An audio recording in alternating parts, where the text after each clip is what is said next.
We're just Let's gonna do it. We're just gonna do it. We're going in full throttle. We're just gonna do it. Grip it wow. and rip that intro, baby. Grip it and That rip it. is partially Slash it. Grease it up and pull it. Let's do it. Okay, I gotta hit the button because they're yelling stuff in my ear that I don't like. I didn't like that don't one. like that at all. That was disgusting. Grease it up and Rip pull and it. tear. Yeah, Brian, I felt like he was just going off of you because you were just like you were agreeing until you stopped. The game is yes and. That's the game. The game. Smash and grab.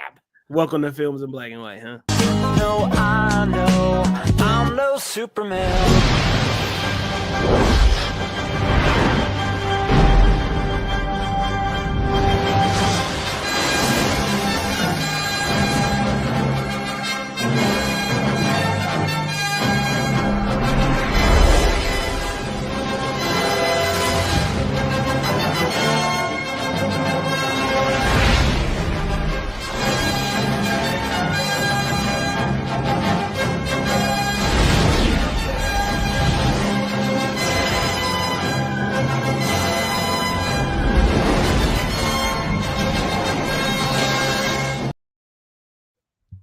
Welcome to Films in Black and White, everybody.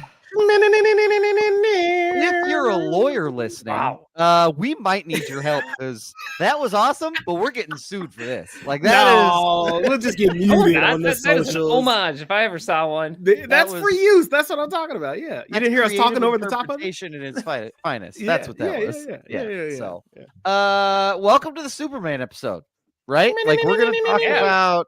It's a big day in prep for James Gunn's Superman that's coming out in less than a month. We are going to talk about Superman 1 and 2 with Christopher Reeve. But we've also been on a hiatus for a little while, so we're going to do a little catching up and just kind of see what happens. So yeah. Can we talk about the Supermania first before we get into things so people know the schedule? Let's do that. Marcus, you are our resident Kryptonian. Go nuts, my friend. I appreciate it.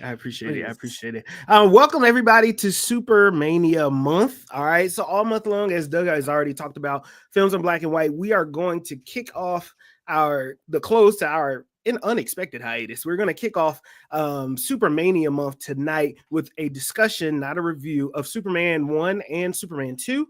That'll be today's episode on Monday, which will get released on Wednesday of this same week. All right, and then the next episode that we'll review on June 30th, the next following Monday, will be Superman Returns with Brandon Routh, and we'll have a discussion on that and just talking all things Superman, not really comparing or review because these movies have been out for a while, but just having a good discussion about them. Then we will go and lead into our July 7th Monday live stream episode, Man of Steel, by Zack Snyder and my guy Henry Cavill, and then we'll end things with a official review of James Gunn's Superman on July 14th. So it is a big, massive Supermania month. Take a screenshot of this, save it, put it in your back pocket, follow us on all socials. It is going to be a good time. First time we've ever done this, and with my favorite hero, I don't think we can miss. So there you go. No, this is going to be a great. I'm very excited to do this. I'm very excited to do it because it'll put Marcus in his element to talk about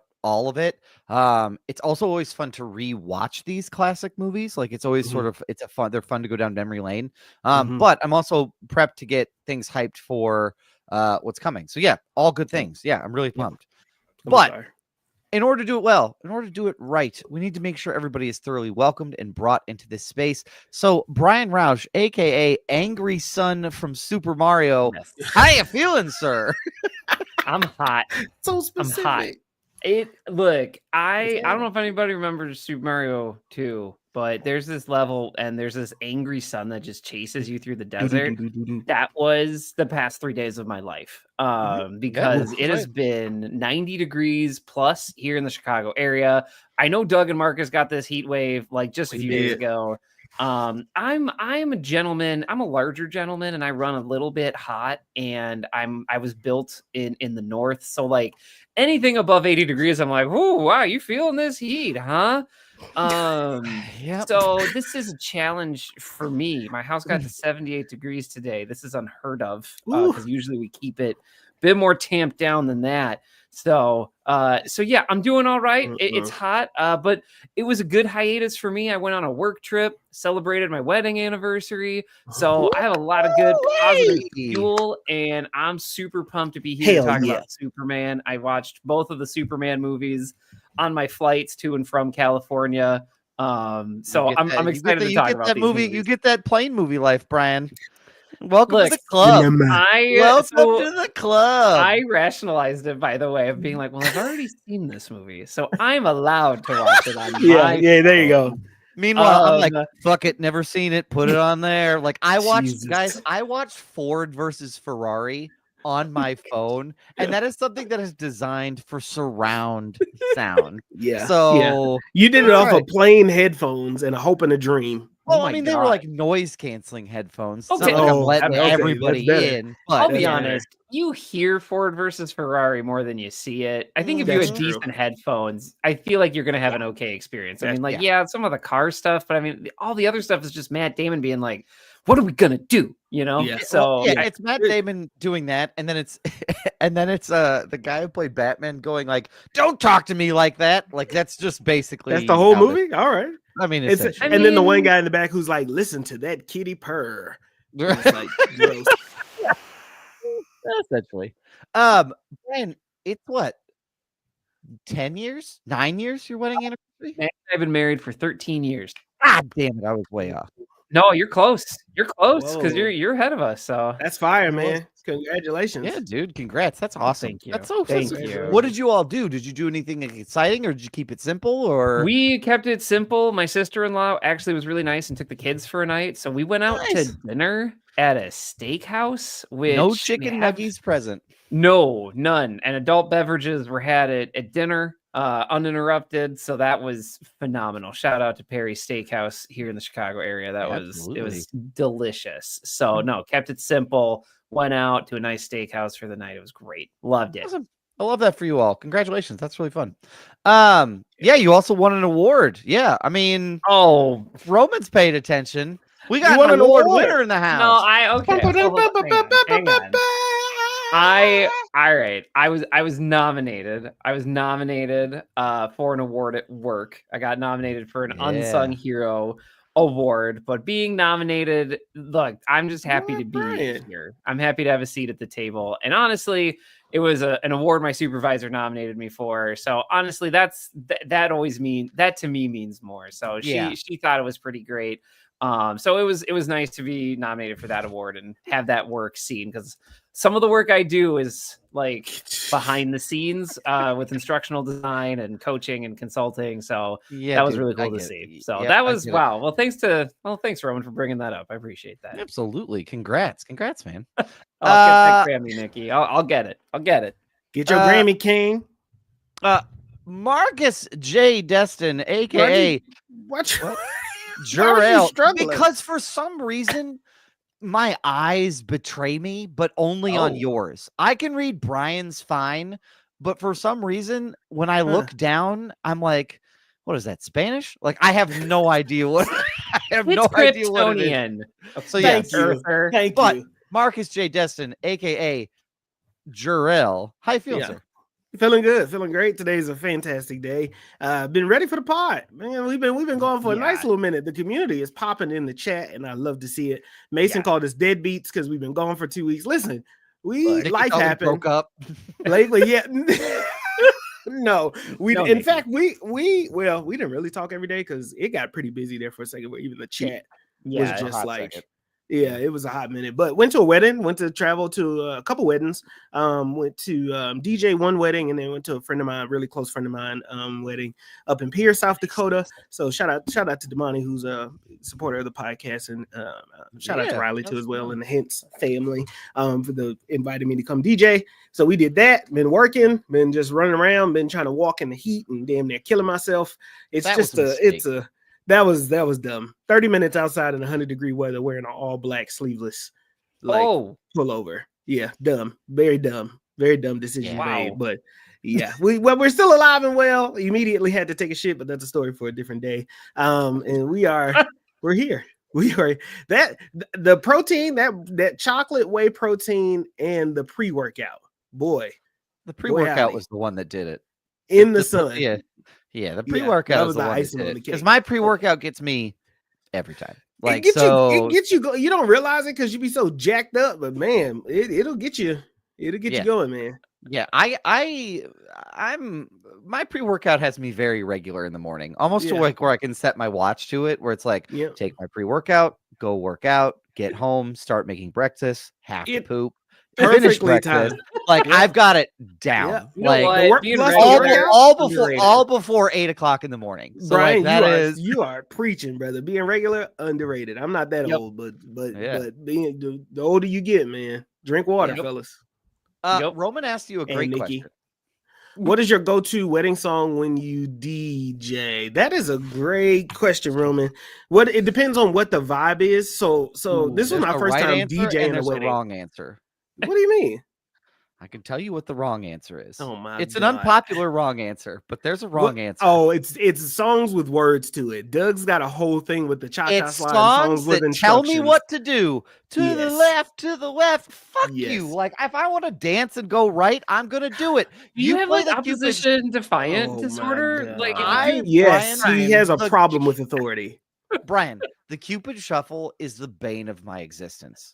I don't understand it. I've never liked it. I'm never gonna like it. I won't play the Cupid Shuffle first. I will do that upon request. Now, I've only DJ'd like one wedding, but I've DJ'd other tailgates and things like that. Oh, sure. I typically don't go. I like to, when I DJ, I don't like to play the typical things that people think you would. I still like the hits, love the top 40, all that kind of stuff. But I also like the old school hits that were also in the top 40 for like decades. And that's an endless bucket you could go into with hits that you think you forgot. Like the 2000 hits? Yeah, like 2000. But even if you get in the 80s, because depending on the right spot, you might get the 80s rock run, and that's a pretty good vibe. But I'm sorry.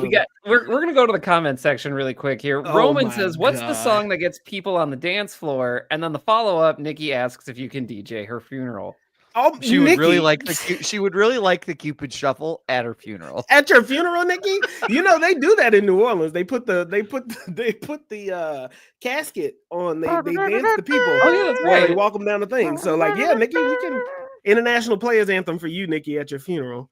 Roman, to get people on the dance floor, I probably would say if it's a white wedding, Queen. Oh, Queen, a Bohemian Rapsody. We'll do it every time, or Bon Jovi. Oh my God! You have Brian. By the way, you have Brian down to a science. I got this shit down. I know my people. Half of DJ is not really being the DJ; it's just being able to read people and read the fucking room. By the way, you've got Brian's stereotype at this point. Yeah, you have me. Did I nail it, Brian? Sometimes I go back to back with it. I'm like, pow, pow, pow, pow. I got two white, pow, pow, pow, pow. That's it, real quick. This DJ's so good. I just don't understand it. It's so good. They were throwing, they were tipping me at the wedding, like $10, $20. Wild. I was like, what in the fuck? He was like, you're doing a great job. And it was me paying Pink and this older dude. And he was like, we went to go see Pink up in blah, blah, blah, blah, blah. And she did a great concert. Love that you're playing Pink. Threw me $10. So fuck. Well, let's get this party started. I felt like a stripper. But anyway. Brian, great. That was perfect. That joke was. Let's get this party started. Was good. Like, that was amazing. Yeah. I have a lot of questions. But yeah, don't play the Cupid Shuffle ever. No, Nikki. Go back to that. Oh my God. Yeah. No. Anyway, why is everybody so quiet? What's happening? Because someone's supposed to be like, Doug, how are you? Oh, yeah. I just want into it. Usually we'll start talking and we have to cut him off. Flow. Well, I'm trying to let so people. Doug, hey, so that's enough about Marcus. Doug Wagner, aka Q Daddy. Yeah, that's right. K Daddy. K? No. Q. You got it. Q. Q Daddy. What's up with you, my man? What you been up to? I got a new grill. Very excited about that. Because I'm an elderly person. But it's like a grill smoker. So I had Marcus over yesterday. Ooh, yeah. I made ribs for the first time. Good as fuck. First time, and you would have thought this man was an old black man in his face. I had never made like St. Louis style baby back ribs. Ooh. And I was like, you know what? Marcus is going to be my It was good. experiment because he'll Okay. tell me if they're not great. Because here's the thing, I know he's from Houston, and Yeah. Houston knows it's barbecue. So if That's he's for gonna sure. like, if I didn't get something right, he's gonna be like, he'll be like, there's some off with the sauce, Mhm. or he would tell me. It's like Mhm. he'd be like, it's good, and that would tell me enough that I need to Mhm. tweak something. It was So, good. so I did that. I also went to a baseball game, actually a baseball tournament with my son. I have Right. words for the South Dakota Man, me Youth too. Baseball Association. Oh, They had us out in 103-degree heat playing baseball games for kids that are under 10 years old. But What Doug- are we doing? Like, I know you all Yep. know how to read the weather, and I know you're like, well, we already scheduled it. Fix it. Like, that was insane. It's a miracle nobody got sick. Y'all not Like, losing that is much wild. money. no. Like that, Here's that the other feels thing. illegal, dog. Yeah. So it was rough. We were hot. Yeah. To put it the way Brian did, real hot. That angry sun was chasing me super hard. Real hard. And then before that, last week I was in Oklahoma, where the Oh, wind yeah. comes sweeping down the plains, and the wheat sure smells sweet. When it Excellent. rains. That was an Oklahoma musical joke for those of you that Oh damn, were I paying missed it. attention. You got to go down to Kansas City. They got buildings 4-story tall. Yeah, that Brian's got it. I'm Got you. it. Brian's Yeah, got it. sorry. But Thanks for Tulsa's explaining. kind of low key cool. Like it's Okay. I got there and I kind of had this like I kind of got that like I was like, man, no shade at Oklahoma, but I was like, I'm going to Oklahoma, which feels like I'm going to Kansas. Like it's really Sure. nothing super exciting.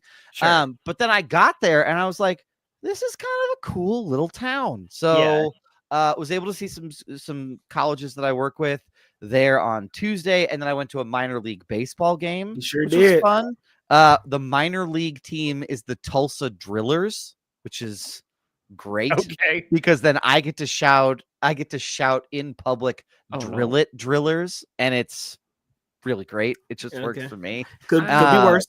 Could be There are a worse. lot of worse things that I could have yelled, but that We was got the awesome. Schaumburg Boomers What? just down the road here. So Is The this who? a team of? Is it a? the Is it a, Schaumburg Boomers. Brian? Is it a team of elderly white folk? Like, is that team? Is it just a bunch of 60-year-olds that they've trot out onto a field? Yes. Yeah. Good. Clearly. Yeah. And they won't let go of cable. They don't want to sign up for school. and the minute you get there, they ask you how their phone works. Yes. Um, Exactly. But on my plane ride, I watched Ford versus Ferrari, and there was one other thing that I watched. What did I watch?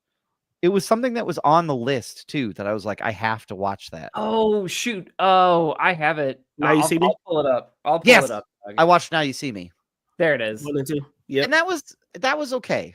Here's what I'm gonna say. What the fuck? Now you see me is. I thought he Now You liked See- that from the chat. Did I miss something? No. I did like it. It's just I don't think it's like I don't think it's anything special. Like it's enjoyable, but I don't think it's anything like super, super exciting.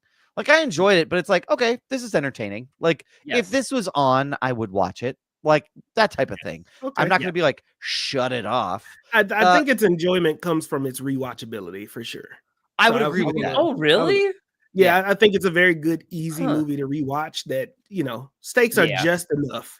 There And- is one trick that bugged the fuck out of me. Okay. Also, What's that? And I think it bugged the fuck out of me because I work in like technology, and that is when they're on the plane and they're trying to get Michael Caine's password information, and they're Okay. asking him questions like his mother's maiden name, Yeah. and then they trot it out and they're like, how do you think we got into his bank account? I was like, well, I fucking knew. They asked him all his like password info. They asked him his 3 Mhm. questions Yeah. right That's there what on the scammers plane. do on my phone now.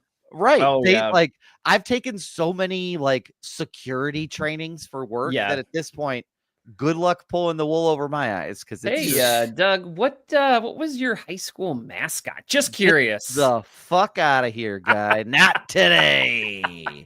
But yeah, other than that, it was fine. But and then Brittany watched Jaws for the first time this weekend. Yeah, I What heard did you about that. think? She had never seen Jaws.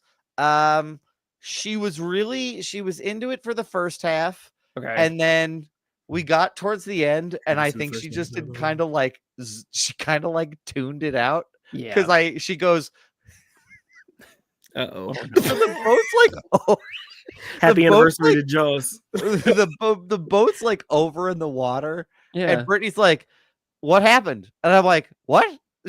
She's like, did the captain make it?" I was like, "Haven't you been watching?" She's like, "I kind of stopped paying attention." Yep, there you go.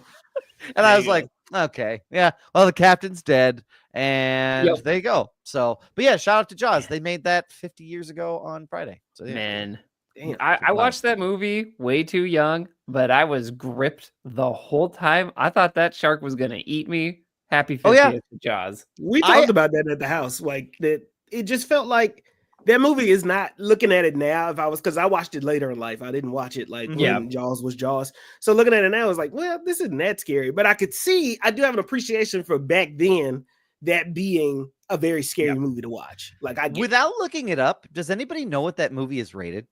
I know what it is, but do you two know what it's rated? I'm gonna use context clues. I'm gonna say PG-13? PG.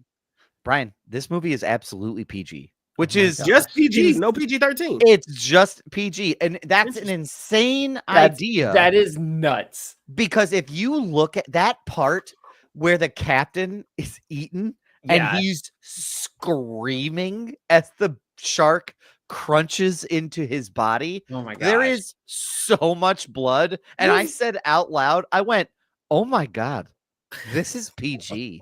Like, Is it like, you know how they say like $20 today in 1970s money was a lot of money? I mean, it's Is like this it's PG like movie a, rating right. inflation. yeah, you know what I mean? Like I can see PG it. today ain't the same PG was like rated R back then. I mean, Spielberg is, I don't know how that man did what he did in that movie and got a PG rating. Same with like Poltergeist. Poltergeist is also rated Poltergeist is PG, terrifying. which it's not bloody. I'll give it that. It is not bloody, but it still freaks Scary. the hell out of me PG, it's PG. as an adult man. Yeah, Yes. Poltergeist was PG when it was Oh, released. Shit. Hence why my father thought it was Got such a it. great idea for him Got to it. rent that for a group of 10-year-olds Oh, for a man. sleepover birthday party that I was That having, makes sense. and promptly horrified all of us. When confronted on that later in life, he laughs and goes, "Yeah." And that's it.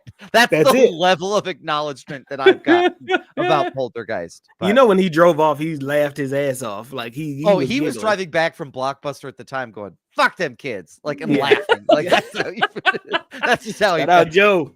Super sleepover in my house. Like, and that's just how it was. That's the funnest Yeah, I guess so. Anyway, but gentlemen, we have a whole podcast to get to. We got to talk Mhm. about Superman as well as some other miscellaneous things. Hell yeah. But before we do that, we got to play a little game that we like to call Well, I think Brian wanted these socials real quick. Oh, Brian, Real do quick, socials. Before we tee up Doug, I just want to say, if you're enjoying the podcast, make sure to follow us on socials. We are on Facebook at Films in Black and White. We are on Instagram at Films in Black and White. And then we're over on our Patreon. If you enjoy our material, if you enjoy listening to our podcast every week that we're not on hiatus, that is, make sure you go subscribe to one of our tiers, one of our heats. Go to patreon.com/Films in Black and White. That's how you get our bonus episode for the 2005 Fantastic Four review we did.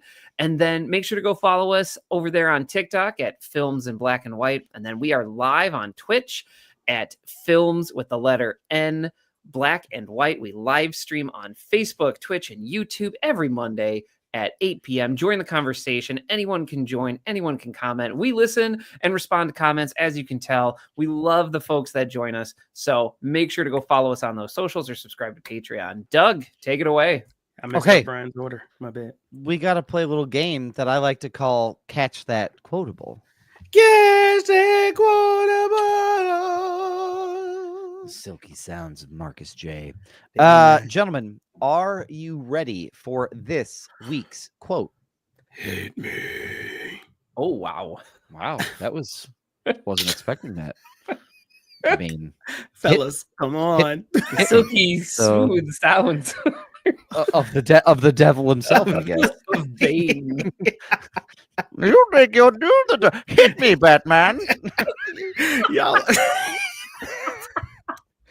My favorite is that if you listen to Oh to Tom Hardy playing Venom in the first Venom, he's just doing Bane, but like a little lower. Like that's it. Yeah, Yeah, it's that's strange. Yeah. It's strange how well it works. He found Yes. his pocket for sure. Yeah, Oh, he yeah. did. And he got Oh, his yeah. bag. I'm happy for him. Good for Tom Hardy. Anyway, this quote is a conversation between two people. So Okay. here we go. Ready? Person 1, I heard you mention to the gentleman that you thought I was a hottie. Person 2, oh yeah, sorry if I came off a little weird.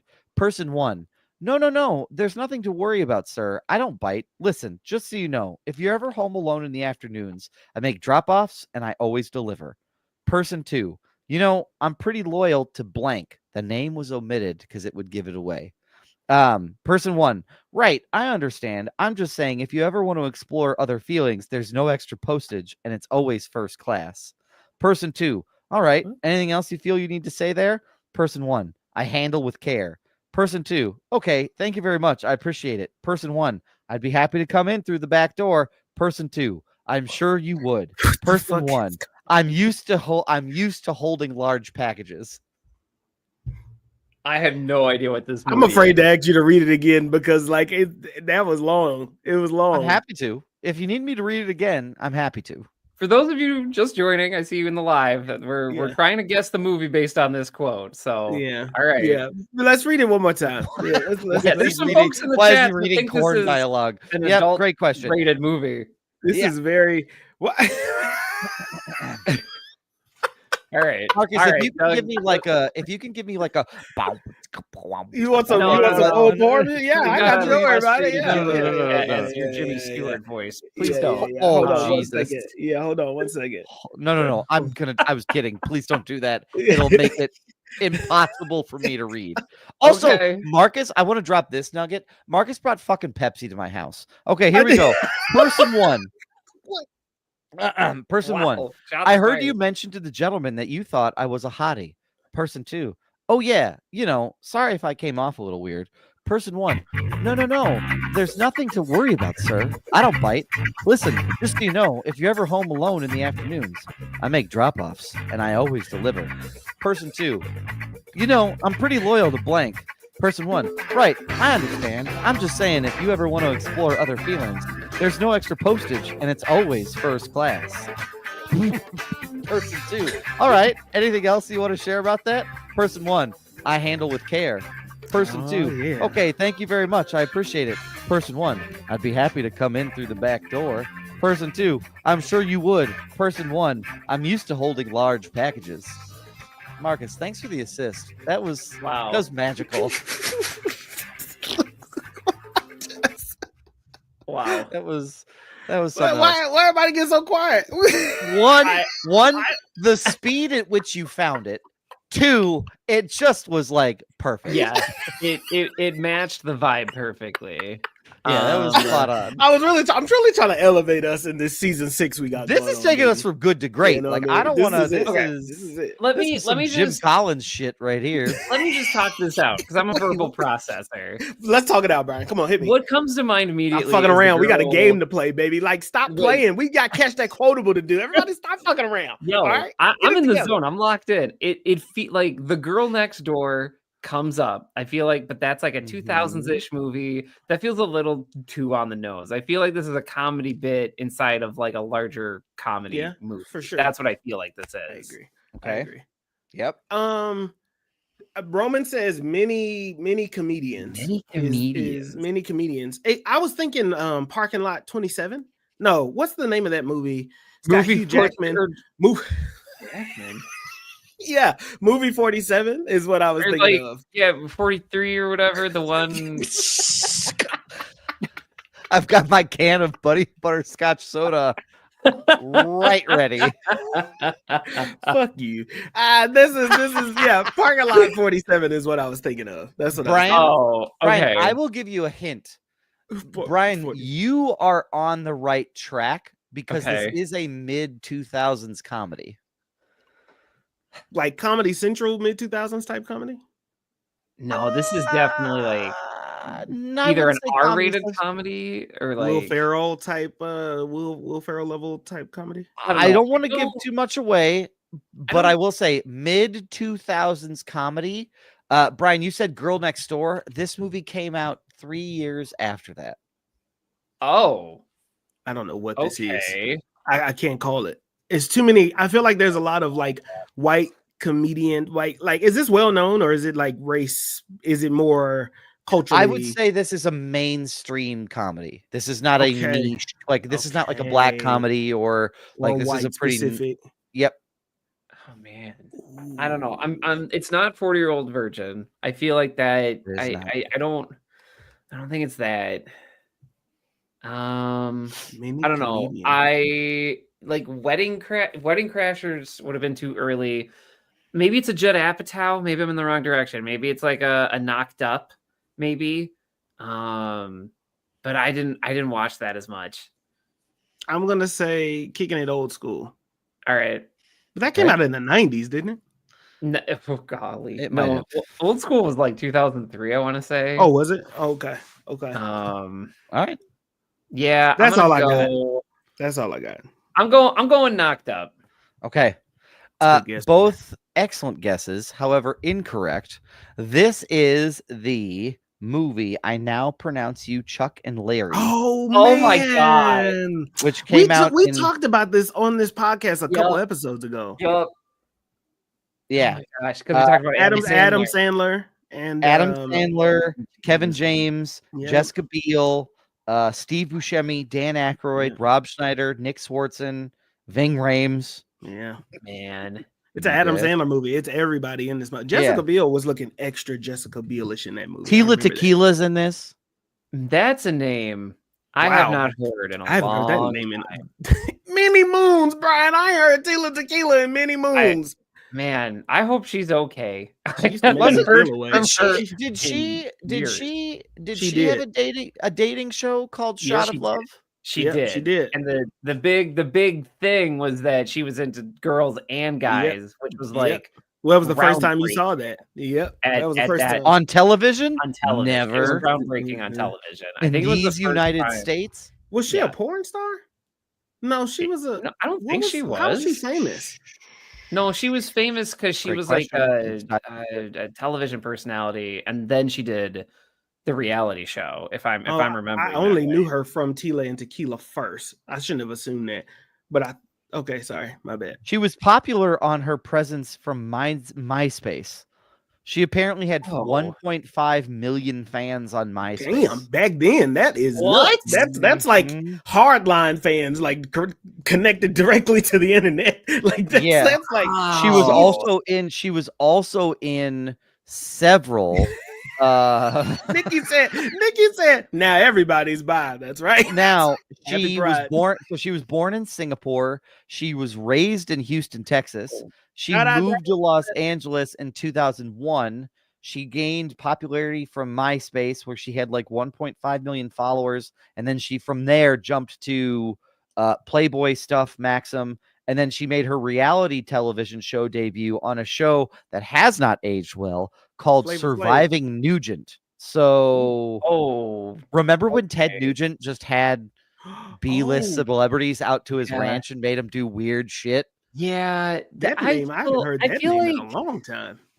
Man, I feel like we should have, as a society, been like, "Hey, we should probably stop this," or maybe Ted Nugent was in on it, and he's like, "You just want me to act nuts? Let's get nuts." Anyway, Brian, heads up, by the way, Tila Tequila is very problematic now. Yeah, I was going to say, cut it off after A Shot at Love. I really want to make sure that we cover this because I don't want to seem like I'm talking about it because let's talk about her because she's fun. Let's make sure we really get the full breadth of the experience out here. She has long used social media to do posts that are anti-Semitic and homophobic. Bold choice for someone who had a dating show. Yep, you nailed it. Well, that's what the show said. And then in 2013, she expressed her support and admiration for Adolf Hitler And then then in 2015, she was removed from Celebrity Big Brother. And then lastly, her bio from Wikipedia finishes with, she has also made associations with neo-Nazism and the alt-right. What So, in the hell is going on?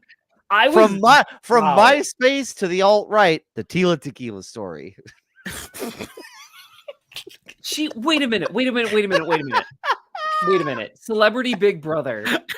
She was kicked off. Yes, because she said she loves. Yeah. No. You gotta believe, like, the fact that they ask you to leave Big Brother when the whole thing is about getting like the most conflict and like the most. No, that's true. Fights on camera, and they're like, "Look, you gotta leave." That just goes to show that Big Brother wants you to fight about petty shit. Like, Ricky looked at me funny across the room, and now we're gonna fight. But if you're gonna fight about legitimate shit, like, I don't know, your support for a god awful dictator who killed millions of people for no reason whatsoever, that is where they're like, you can't fight about that. It's too real. I don't understand that exit off of that highway of people just being open supporters of like Adolf Hitler. I've never understood it. I cannot. Kanye, Tila Tequila, I list them all. I don't understand it. I don't understand that's it. Quite the list. I'm sure there's other people, but those were the two I could. If you were to give me the list, not the two I'd put on the list. Nope. What if I just gave you names on the list and told you to like name that list? Name what you think this list of people is. Wow. This would be a terrible game. It would be so funny. A terrible game, but we could just pull 10 celebrities and play a game of alt-right or not and just and see where it lands. And then we could be like, nope, believe it or not, yes they are. That entire process would just make you feel terrible. I'm just like, it would be so depressing. It's gonna be a celebrity that I like that's gonna be up there, like Justin Timberlake. You're gonna be like Ron Perlman. You're gonna be like, oh fuck. Yeah, no, he's legit. No, he's legit. No, he's Pedro Pascal. I picked him because I knew the facts. All right. So yeah, it was just easy. Well, now I know why. Don't mention your names, damn it. Now I know why we didn't hear from Tia Tequila. Right. Well, no, we heard from her, and everybody went, "No, thank you." Shut the fuck up, please. All right, gentlemen. Yes. We did take a little hiatus there, so it's been a minute. Any big pieces of news before we jump into the Supermans that y'all want to chat about? I want to leave enough time to talk about Superman, so give us the quick version if you got it. First I want to say shout out to James Gunn, my bestie for the resty. You are on a hell of a run right now, my guy. Like Superman is on their run and on their like news magazine worldwide promo run and push, and it is a phenomenal one. I mean, we'll talk about it like the day of when we review Superman and the closer we get, but if you look at the promo and the people that they partner with, they are not slowing down by any means at all. So I just wanted to shout out to James Gunn, David Cornsweet, Rachel Brosnan. Yep. Rachel Brosnan as well, and that Nicholas Hoult, that entire crew, because like I'm really excited to see what comes from this. So I just want to start there to give my guys some time to find their news and stuff. Yeah, I want to say this.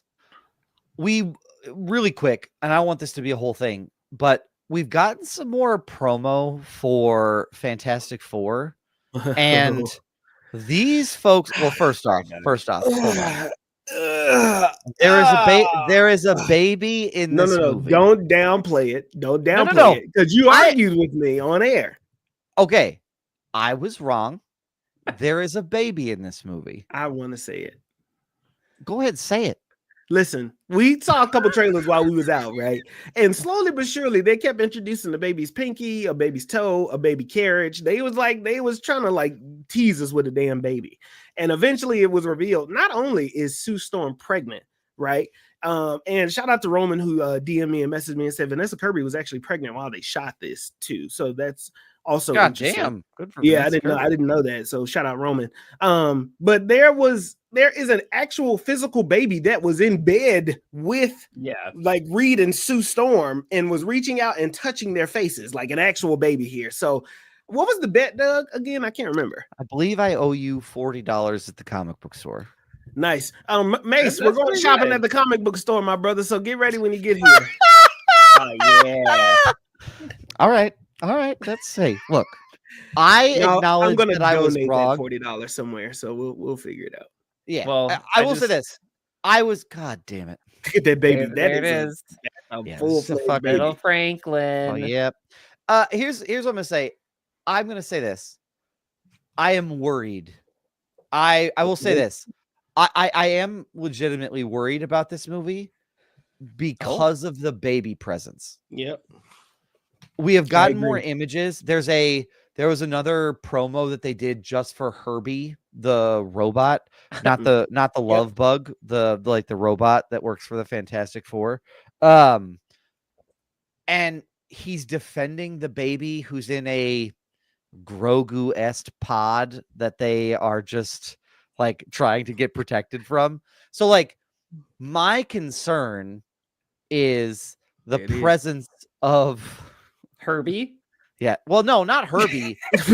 Mine is like, yes, fuck Herbie. I Fuck don't want him Herbie. around. He makes me really uncomfortable. No. I'm very like the baby story seems to be a lot more present than I thought it was going to be, and that's like they pulled that shit straight from Star Wars. I'm a little worried about what this movie's going to be. It's a lot to add. Anybody to else this worried? movie. It's a lot to add to the movie. I mean, I feel like this is an additional component. I tell you that, but it must be the main component to the movie, though, for them to add Franklin Richards, who I feel like a lot of people don't know about when it comes to OG Fantastic Four fans. No, I mean, well, newer Fantastic Four. I don't know. Newer, they use Franklin Richards or not, but I just don't feel like a lot of people are familiar with him directly. I mean, he's a big part of the kids of the Fantastic Four are a big part of the most recent Secret Wars run because they are partnered with Doctor Doom on Battleworld for the most part. Right. And Reed Richards is the like, I just want to get my kids back. Like that's his motivation. Yeah. That's his motivation. Yes. So like I see what they're doing and they're trying to have that there. I'm just worried about like, are we gonna again? We talked about Fantastic Four on the bonus, which came out last week. How much we loved the dynamic of those four folks. Mm-hmm. My fear with adding this element in there is that we're gonna get. I just don't want any of that to be rushed. Like I want to see that chemistry and I want to see it work, but I don't want it to be. So yeah, that's just my fear. I think for me, what's going to happen here is that the baby's going to be the MacGuffin or the main plot driver of the movie is my guess. And I think that the baby's presence will be felt. You will not see it a lot is my guess. And it's going to drive a lot of the decision-making for the group, but you won't necessarily see the baby. But Brian, what's more fun than a family trying to balance being heroes and a baby being in danger and getting distracted and having to protect the baby over? I just feel like I want to believe what you're saying, especially as we see the baby in the trailer. It does seem like we see the baby in these like random situations. Oh, the baby's with the robot, or oh, the baby is in bed, or oh, the baby is not in any dangerous scenes. But I can also see them being like, here's a force field with the baby over it because that's what moms do. Like, okay. We got Roman in the chat saying they're going to pull in Incredibles, and then Franklin Richards is going to be way overpowered. If you know Franklin Richards, he is OP. He is a little OP. I mean, like, he is a little OP. OP than a bitch. He is more OP. Yeah. Honestly, I mean, he's the reason why there's an Ultimates universe right now. Like that's to give you that perspective. Oh, yeah, that's right. Yeah, he's the reason there's an Ultimates Marvel universe sister, right now. Strong motherfucker, OP as hell. I'm not concerned about this movie. I do feel like we're getting a lot of trailer for it, which is sometimes a warning sign, but I also know that Marvel needs this movie to do gangbusters. It needs to get lines around the block. And I think here's what I think. I think the reason they're doing all this is because I think they know they have competition, legit competition now from DC. What's the competition? I think it's Superman. I think they know. I also think it's Superman as well. I think that they know there's going to be people that are like, I only really need to see one superhero movie, like, or I only have the budget for one Superman movie. One superhero movie in July. Yeah, I mean, like we just started yeah. another war. Oil prices are going to go up, so our budgets are going to be a lot tighter, y'all. Oh Peace in man, our peace in our land. peace in our time. Peace in our time. Anyway, yeah. So I definitely think that that Ooh. Marvel's feeling the I've heat. killed So the podcast before. Not like that. Not like that one. That one you Not hit like- something different. Not like this. We've said a lot of raunchy things, and Brian has never Not like- really sighed like that. That one though, that hit. That was like oh a man, yeah. look, man, I'm gonna keep talking about movies for as long as I can, for as yeah. much as I can, no matter Yeah. what's going on in the world, and I'm happy. I'm happy doing that. So I don't know. We'll see, Doug. I'm not as pessimistic at this point. I'm still in the optimistic realm. Marcus, where are you at here? I hope we're all in the same mess hall when the war goes down, so we can still do the podcast. Oh, you can come to my bunk. I feel thanks. I feel like I have a little bit of concerns. I'm trying to keep my Superman bias out of it. One, I think that you can definitely enjoy both of these movies, right? This would be a great time to be a fucking movie theater or a movie goer. Like I'm gonna watch both. Fan. It's like the Drake and Kendrick beef, right? Like these motherfuckers don't really care about you. They just like listen to them or don't. And this is the same situation. I do think that you're doing something new, which is what we asked for. That's true. You are expediting the Fantastic Four story very quickly by introducing Franklin Richards and Dr. Doom in this kind of simultaneous parallel way. That's two big figures in the Fantastic Four universe that I think you just have to be careful with. But if you tell the story right and the cast chemistry is there, that does a lot of the heavy lifting for you. So I'm a little bit optimistic, but they do need this. Not as desperately as I think people need, but you can't let down the Fantastic Four franchise again, or there is no coming back after this. Agreed. Yeah, I would agree with that. I think that's a good way to put it, Marcus. I agree. I do feel like we are in like Dark Phoenix territory of like, if you don't get it right this time, we will not see this character or these characters for 15-20 years. Like that's dead ass. Like dead ass. They're giving you Galactus, Franklin Richards, and a Silver Surfer all in the same fucking movie. Like dog. Yeah, it's a lot. Yes. But yeah. Any other? Go ahead. I did. Oh fuck! It was. Keep going. I will see if I can remember it. Oh, okay. Ryan, what do you have? Well, I wanted to share news that John Barenthal has joined the next Spider-Man movie, Spider-Man Brand New Day. John Barenthal will reprise his role as the Punisher, as we just recently saw him in the latest Daredevil series on Disney+. There are no other details right now, which makes me laugh. And it makes me so curious.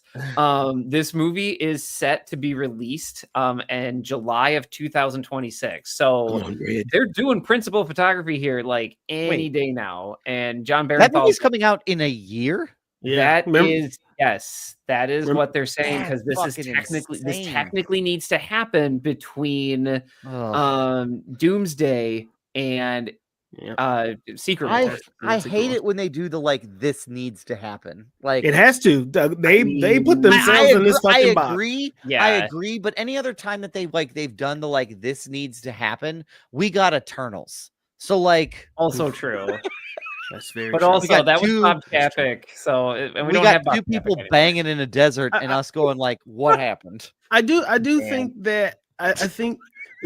They were fucking in the desert. I mean, they did. It was the most uncomfortable romance. It was dry as hell. Yeah, it was dry.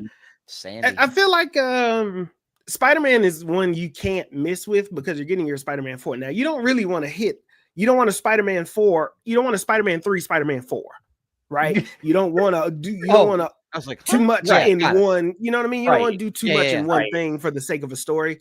But we do know that Spider-Man has to be important to the next two movies, right? Like Secret Wars for sure, if it goes the way that I think it is, which is Spider-Man is the guy. He gets a black suit somewhere in there and becomes the guy on Battle World, and he's that motherfucker. I think that's why that they didn't shift that date between the next movies, because they shifted Doomsday or they shifted They shifted something got moved. Doomsday. They shifted Yeah. Doomsday. Yeah. So I think Spider-Man is essential to that story and how they go about it, which is why you got to get a new director, which is why you're getting a director that I think they're gonna age him up a little bit so that he can make these decisions.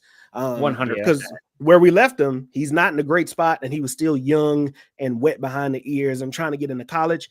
I think they're gonna rough him up, give him some sand, give him a black suit somewhere between now and him leading Avengers Secret Wars. I mean, if they're doing black suit symbiote Spider-Man, it makes sense then that Frank would want to hunt him because he's a menace. Very well possible. Man, I don't know. Or talk him off the edge. I don't know if he's going to be. That's Brian. That's a lot. Agree. That's maybe too much.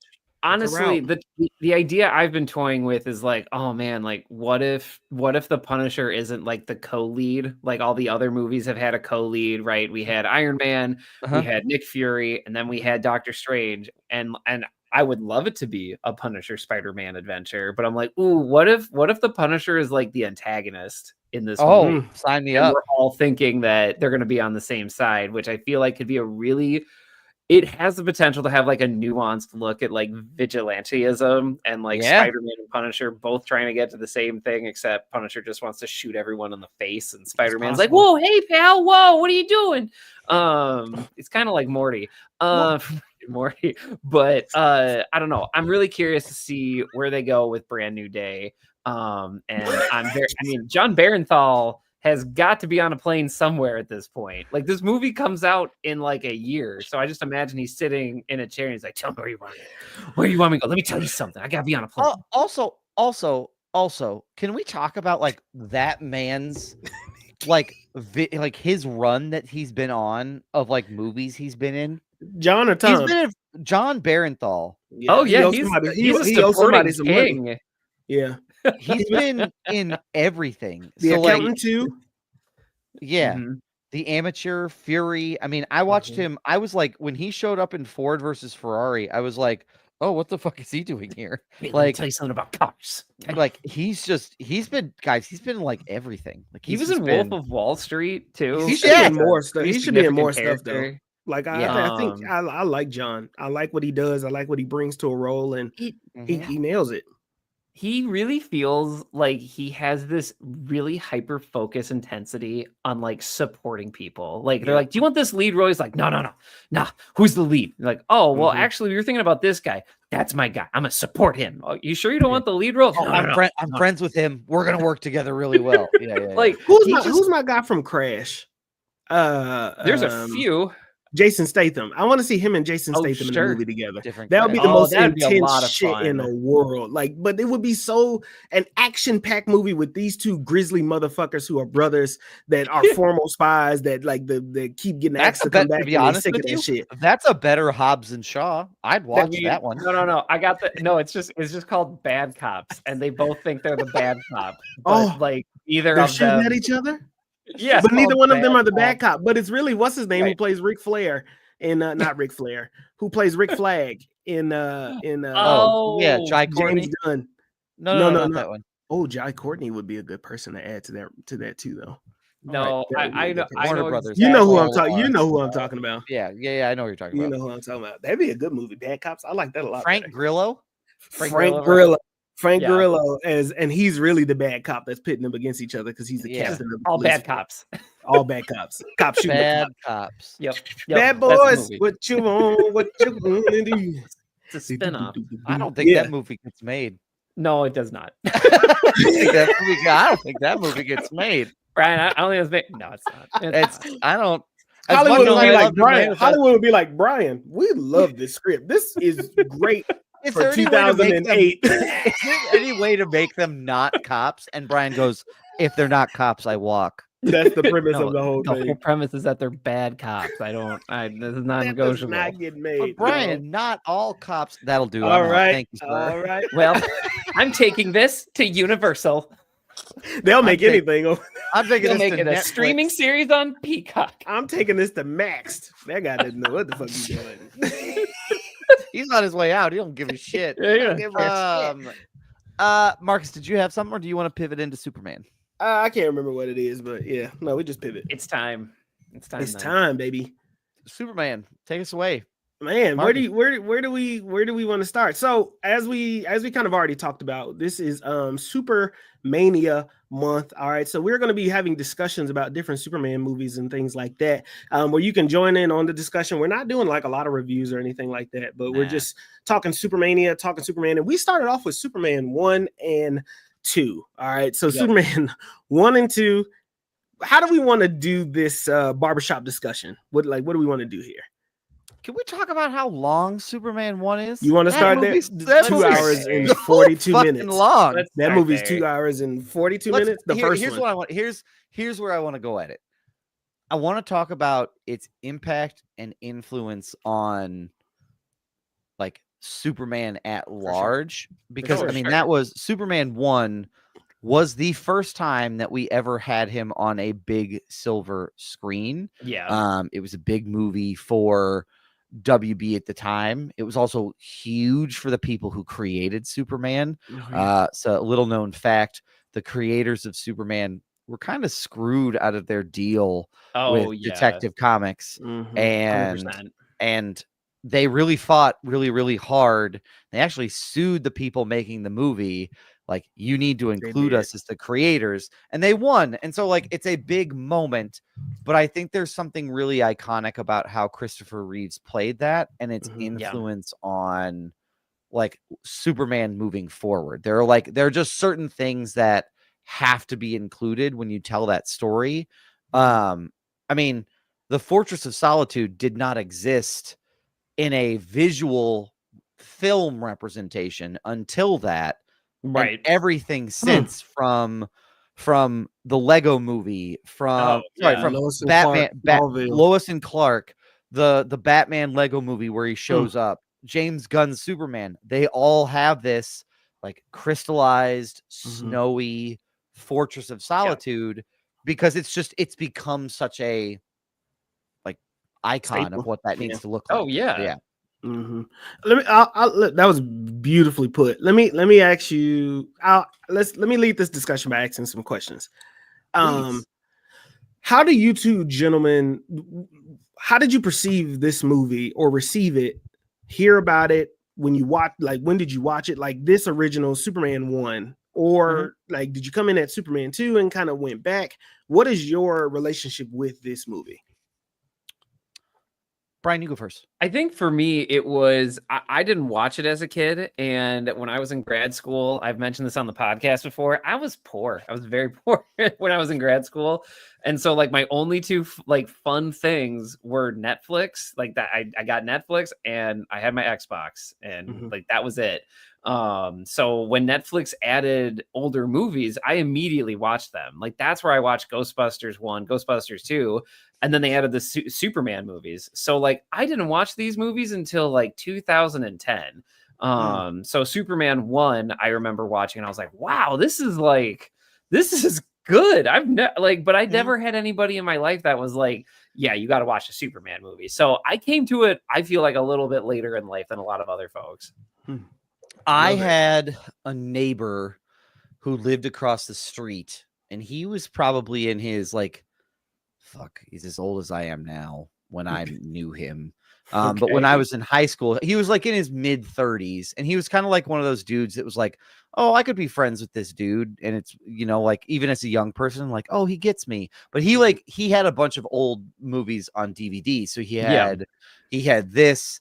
He had like Great American Hero, like that TV series. Like he had all of that stuff that was just there. And so one of these days I used to babysit for them for a lot because they had really, really young kids. And he said, you should watch this. Like, I don't know what you're planning on watching. If you've never seen it, you need to.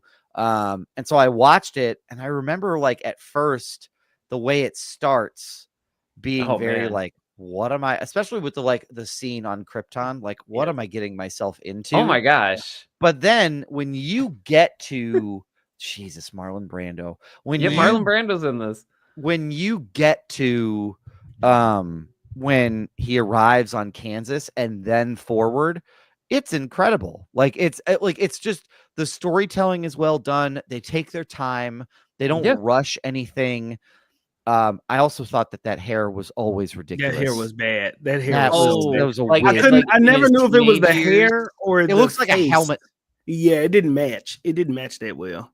I mean, Yeah. they really wanted you to get that curl. They needed wanted you to see the communicate curl. that Yeah, that immediately. curl was stiff as hell too, boy. Yeah. But they wanted to get that curl in there. But yes, but I remember like liking it, Was not mad enough as to fuck. own it, but being like, thanks for recommending it.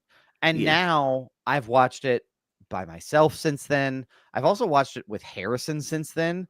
That was Yeah. tough because it's a slow burn. It's a slow Oh burn. my gosh. It's a really, burn. really slow I burn. mean, The first one. I The think- first one is a slow burn. Yes, the first one is a slow burn. And then the second one I got introduced to because of, I mean, General Zod, that portrayal of Oh, General man. Zod Before Zod. and the Phantom Zone and the way in which that's portrayed has been, I mean, it's referred to so many times in pop my gosh. culture that at some point in time you have to go back and see the source material. Mhm. Also, I did not realize that they introduced Zod and like all of his cronies at the very beginning of Superman 1. Yep. To never talk about them in Yep. that movie. I thought Yep. they showed up again. I didn't realize it took them a whole movie to show up in Yep. Superman 2. I mean, really, it not- should be like Superman 1 part. It And should one be and a half. Superman part 1, and then it should be Superman part 2. Like Yeah. because It fits. the way that's split is wild. Yeah. It's super. That's the one. That's what I love about Superman. So I've always loved Superman since I was. I can't really remember how old, but like Do you if remember ask when my you grandmother, first watched this movie, Marcus? I think I really do. I want to say that I was maybe single digit, somewhere between 5 and 7, because I fell in love with Wow. Superman when I was young. Yeah. And I don't quote me on because I want to make sure my timelines sometimes get messed up. But I was really young, single digits for sure. And I remember like my grandmother would tell me we had like this dip off in the backyard, and she's like, "If you fall down there, nobody's gonna save you," because it was like a lake. And I'll be like, "Superman will save me." That was like my response, my guttural response before I knew like a character. I've always known this emblem, but I didn't really know like a character. Didn't really watch him on TV like the early versions of Superman on the small screen. Sure. But I remember two things. I always talk about the Death of Superman being the very first Superman comic that I read. That's and then from my wild. uncle. Yeah, that was the very first. Death of Superman was the first comic that I ever fucking read. Jeez. Ever fucking read. And Welcome I remember to the deep end. opening that page where it's Lois holding Superman in his dead body. And I was like, this is fucking awesome. Like the pages of the book, like all that shit. Like it was just incredible. But for this movie in particular, I just the one thing that I vividly remember from this movie was what Doug's point was the Fortress of Solitude.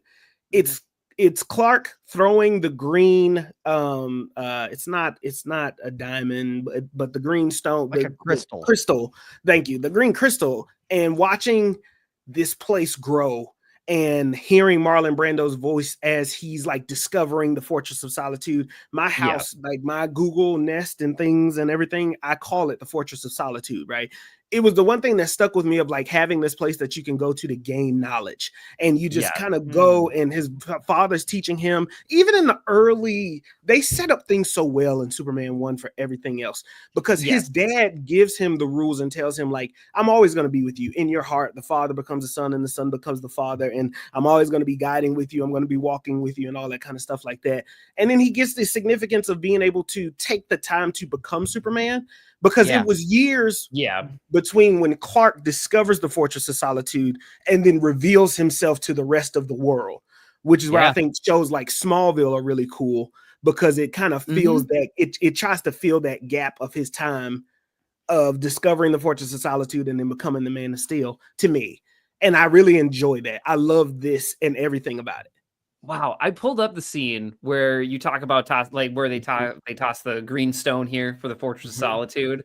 And man, I mean, I watched this, but I'm rewatching it now, and like the amount of I can't find a better word. The amount of like cinematic nature this whole thing has still kind of blows me away. These huge sweeping shots, which you can tell are done. Beautiful. They're like the matte paintings too, by the way. So there's like some really incredible dynamic detail in there, and you'll see that in Star Wars too. That's my reference point. But I mean, a lot of movies did it within the 70s and the 80s, and you can just tell the detail that's going into that. Yeah, it's small scale model work with like really well done backdrops painted. Which they did a lot in this, especially during the earthquake scene. The bus on the bridge, you can tell, but it was like, yeah, who gives a fuck? But the other thing, but Brian, to your point, like this is like cinema grandeur at its finest. It like is. This is like, look at what is happening on screen, and it's almost unbelievable. I mean, I had this moment because this came out in the 70s. I had this moment the same like as I was watching like Jaws. Like this is the same level of movie making where they were like, no, you really fucking did that. Beautiful as like fuck, you dog. really did make a shot. You really did make a shark and shoot it in the ocean. They really did build a small stage, film some close-ups of like miniature work, get it like the level of thought and detail that went out to create something like this is just, it's incredible work, and it's like a spectacle to definitely enjoy. It is, and I feel like, and I'm going to talk about it more. This isn't going to be the first time I bring it up, but I mean, like the way that films were made in the 70s, I feel like with Superman, obviously we're talking about Superman too, but it sticks out to me more with Superman of just how they really wanted to make this still a big cinematic adventure, which is why I feel like it's 2.5 hours long, because it wasn't only character driven, it was also plot driven. And I feel like if you were to try to make this movie now, they'd be like, no, you have to choose one. It has to either be a character piece or it has to just be like, what's the next plot point? And that's how we get some of the movies we get. This movie does both. Like you get the buildup of Clark or Kal-El, however you want to say it. And you get Gene Hackman being like, but I'm going to take over the world and make real estate dollars. So I don't know. I think that's his plans at world domination are insane. Crazy. They were insane. Oh, it's phenomenal. One of the things that I think is interesting in Superman 1 is when I rewatch it all the time, I'm like, yes, you get this story with Ma and Pa Kent. You get to see him on the farm. Yeah. That does not last that long. Like you don't get much time in Kansas. So after the death of his father and him going off to discover the Fortress of Solitude, is like, it's not even the first act. I don't think. Well, I don't even think that's the first like act. the end of the first third. So I would say the end of the first act is like at the 45-minute mark. Yes, I agree. Here's the other thing, Marcus. You're not wrong. They don't spend a lot of time in Kansas in the first 45 minutes of the movie. It's wild. This big, my Pa Kent, he gets off like 2 words of wisdom. Now, the Pa Kent that we know as we see Superman as he existed in Man of Steel and Brandon Routh and like Kevin Costner, all of these versions of like Clark on the farm include these very, very deep moments of him in the fields and him hearing his ma and his pa. First of all, Ma Kent didn't say shit. Okay, she just called out Jonathan's name when he had a heart attack. And Pa Kent, his last piece of advice was like, "Hey, brother, you gonna want to the only thing you gotta hold it together." You know, I think the only thing that she said is, "You can always come home." Like I think that's the only thing she said, and it's right before he left. She didn't even say that. She just said, "Always remember." That's all she kept saying. She was just always remember. And then in my head, I was like, "Remember what? Like you leaving a lot of content." But they don't spend a lot of time in Kansas. His dad dies after he gets him to race him to the fucking house. And then that's it's a funeral. And then he says, "Ma, I gotta go." Yep. Marcus, I clocked it. They only spend 10 minutes in Kansas in this movie. 10 minutes. And 5 of those is him getting bullied and then running to beat them at the house.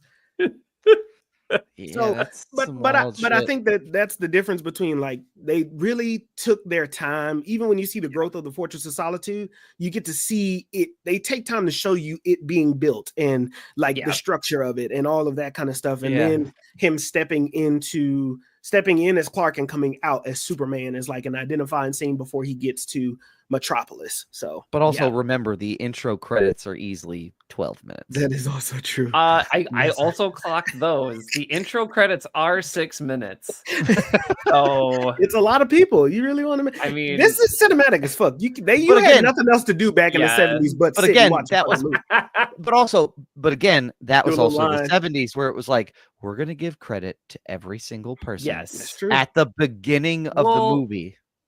Also, I think it's important that all right, I'm gonna ding this movie a little bit, but it's also how movies are made today. Big fan. This movie, we talk about trusting your audience. Like, I feel like if we had maxims, like if we had an office, the first, like one of them would be trust your audience. If I was starting a movie consulting company, that would be like, well, let me tell you what we're about. One, this movie trust your audience. does not trust its audience at all. No. And here's the thing though, I understand why, because this is like the first big swing at a big superhero movie, and they don't want people being like, I don't get it. Why he's from a different planet, which is why I think they got Marlon Brando to start it off, because we're like, Marlon Brando. Yeah, I know Marlon Brando. Because they are on Krypton longer than they're in Kansas, and Marlon Brando got more lines than Pa Kent. Yes. 100%, which is so funny since Christopher Reeves was like, that dude totally phoned it in. Which is just so funny to me. Go look up that interview if you haven't, by the way, viewers and listeners. It's Christopher Reeves talking about Marlon Brando. Totally trash talks him. It's incredible. Anyway, but no, and I feel like that's the reason like this movie is so long, which Doug pointed out. Like, yeah, it's long because like you gotta hold people's hand through like the whole thing. Yep. So good. So then, you know, when we talked about this a little bit. Superman 1 sets up Superman 2. In the beginning, you get Zod and his cronies, as Brian said. They get sent into the Phantom Zone, into prison, essentially. I think it's crazy as fuck that Jor-El. This is how I perceive this movie. This is just my Marcus Destin breakdown of Superman 1 leading into Superman 2. Real quick. Okay. General Zod and his crew, they get sent into the damn Phantom Zone, right? They get the council, the all-white council of old people saying, "Hey, listen, motherfuckers, y'all did it dirty. Y'all tried to do a Zoom call from hell." The Zoom call from hell, and they say, "Nah, he guilty," and then they send Jor-El to make the final decision. For some reason, Zod only wants to go after Jor-El and his lineage for being the final voice when 6 of these motherfuckers said, yeah, you going to jail now. Right. So after that, then Jor-El tries to tell the same council that he's worked on and worked with, listen, the planet's about to explode in 30 days. You get a 30-day notice and Krypton is about to blow the fuck up. They say, hell no, shut the hell up. And it's like, oh, okay. Not gonna believe in science, huh? Great, awesome, sounds fantastic. So then they move the fuck on, right? Then the planet blows up. He says, all right, me and my wife, we ain't gonna leave. We ain't gonna leave Krypton. We're gonna stay right here. They send his son, okay? Send his son out there. His son goes to Krypton, lands in Kansas. We already heard that story. Then he ends up in Metropolis, where he works for the Daily Planet, which I also think, and here's where I think James Gunn could smoke this shit. I wish James Gunn would start his Superman movie the way that they started Superman 1, with the telling of the Daily Planet, because that's an important part to like the story that they're telling about Superman. The Daily Planet stands for the same things that Superman does, with his like truth and justice, like telling the truth through newspaper. And I feel like that's such an interesting way to start off your Superman movie, with the history of the comic and then the Daily Planet. But I think it did a lot of heavy lifting that you needed it to when he actually gets hired and starts working for the Daily Planet. I mean, it is the first thing you see after you know that WB made this movie. Yep. It's like in the first minute that this kid like opens a comic book in black and white and just pages through it. Mm-hmm. And like this is like part of like trusting your audience, right? Like clearly they were so like, oh, you need to understand it's a comic book, okay? Like just trust me that they do this entire sequence with the kid paging through a Superman comic. Talking about talking about the Great Depression. Yeah, even the great city of Metropolis even got hit by the Great Depression, brother. Marlon Brando was paid $3.7 million for 12 days of work. Plus 11.75% of the film's box office. What? Some sources indicate he earned $19 million from the movie. I'm speechless. If you're curious what he made for the I don't know, 15 minutes. Christopher Reeve made like 500. I think correct. They paid him 520. He was 100% exploited. Oh my God! He was absolutely exploited. They cheated the fuck out that man. They signed. He did that one, and then they were like, "Ooh, this did well. Sign him to 3 more, but like on the cheap." And that's what they did. Christopher Reeve embodies Superman. He embodies He is, I think. So if you ever get the chance to watch, they were doing an honoring of this movie, and it was a while ago since I've seen it, but Kevin Feige talks about the importance of this movie to an audience when I think they were celebrating either a director or a friend of theirs or something like that, but talks about the connection to Superman and the importance of this movie and what he made everybody essentially watch as like, you need to watch this so you get the idea of it. I think that James Gunn definitely understands the importance of this movie and this character, because there is one thing that Superman 1 did, which I think is super gangster. It tells its slow story and it lays the baseline for hope very easily straight out the gate. His dad says in the beginning, gives him all these list of rules when he's a baby flying to Earth, and talks about like, hey, here are your rules. Like, you're going to go out there. My son's the son is going to do these things for my son. It's going to make him fly. It's going to make him strong. It's going to make him fast. He's going to need these things. But while he's going, he also gives him these rules. Like, you cannot interfere with time itself. Like, you cannot interfere with history. You can't do all these things. And Superman puts it on himself that the first time he goes through and meets Lex, and Lex wants to launch this diabolical plan to split the fucking Earth and craters and do all this other dumbass shit, which doesn't really make sense. But shout out Gene Hackman, unless he's done something bad. He sells it. Don't shout out Gene Hackman. But he does this thing. Yeah, he does feel. I get him confused with Kevin Spacey because of the. Oh yeah, no, Gene Hackman's fine. Yeah, that would be one. That would be one that shows up on the alt-right or not, where I'd be like, God, not Gene. They got Gene. Like, I'd be mad about it. God, Gene, fuck Gene.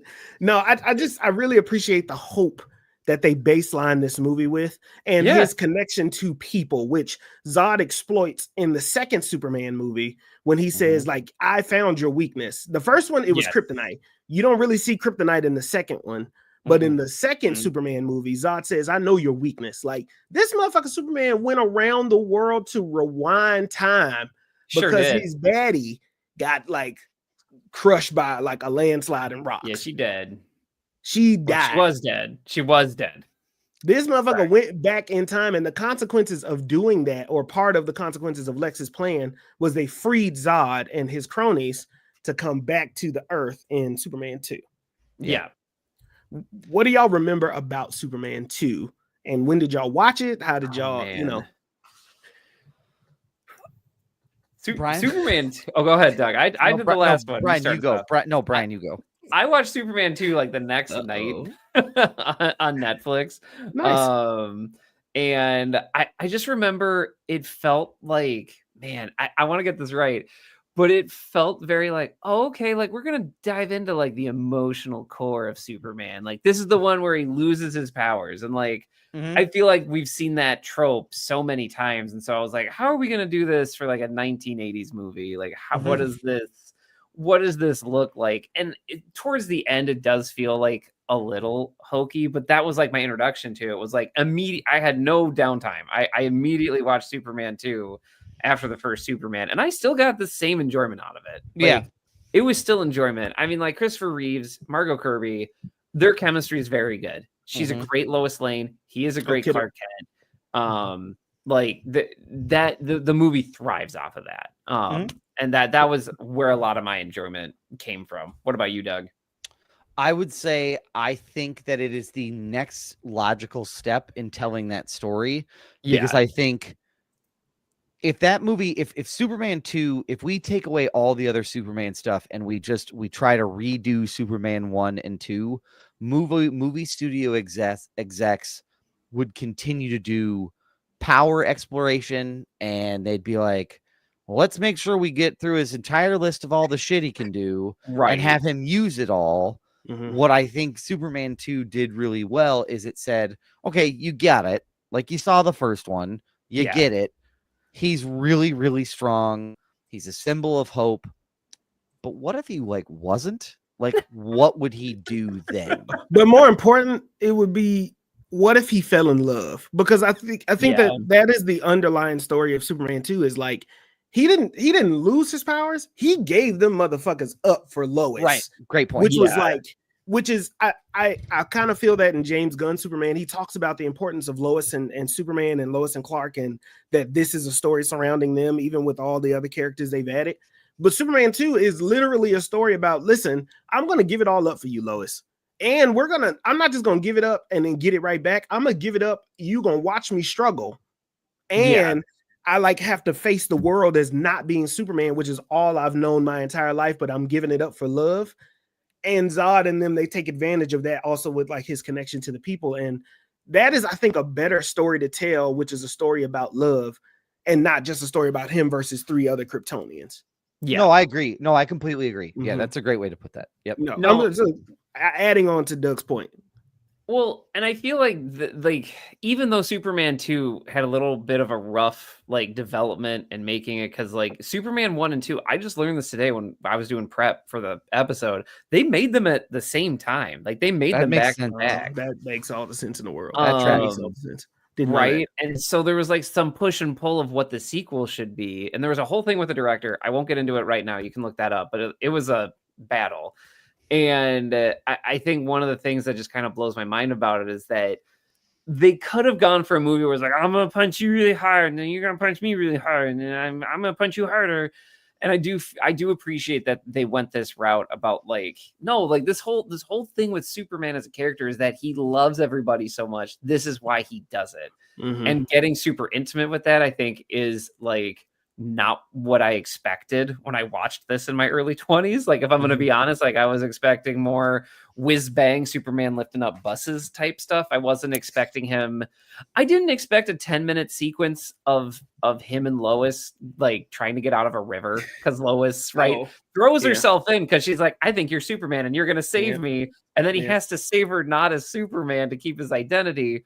And I was so lost when I watched this the first time because I was like, what are we doing here? Like, what is happening? But it's to your point, Marcus, of just like, no, what if he fell in love? Like, this is what you would do. You would do anything for this person you would love. And then it turns out like he loves the whole planet more than Lois or as much as Lois, which is why he has to make all these other decisions. And that, I don't know, that speaks. Kisses the hell out of her.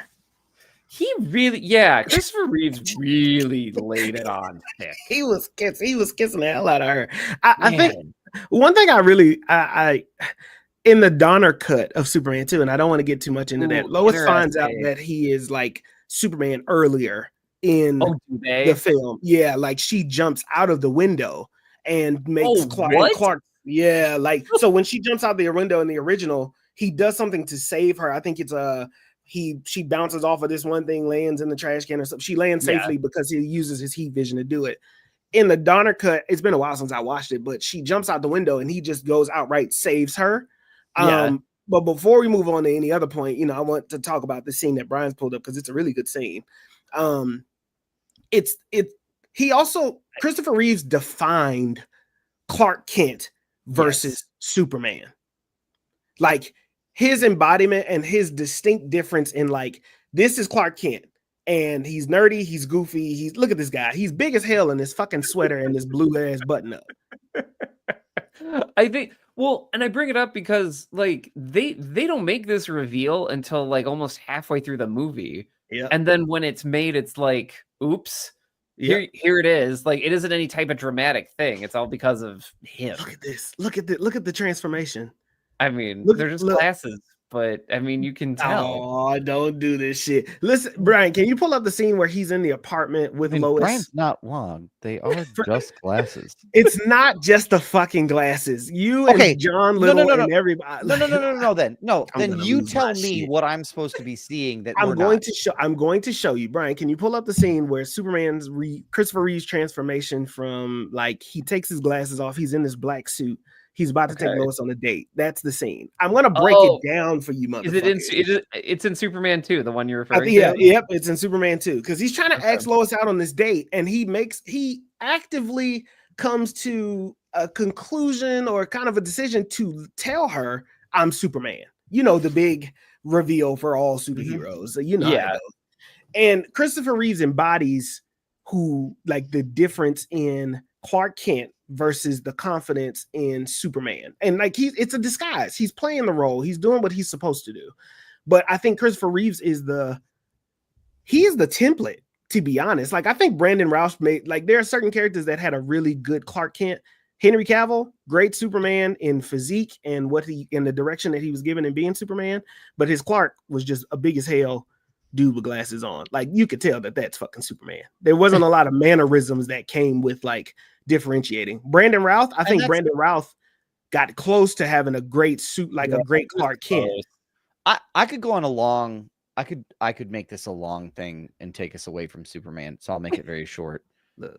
There was a moment in the 2010s, right around late 2000s, early 2010s, where superheroes, they didn't really give a shit if you acted like a superhero. Yeah. All they gave a shit was make sure they look like one.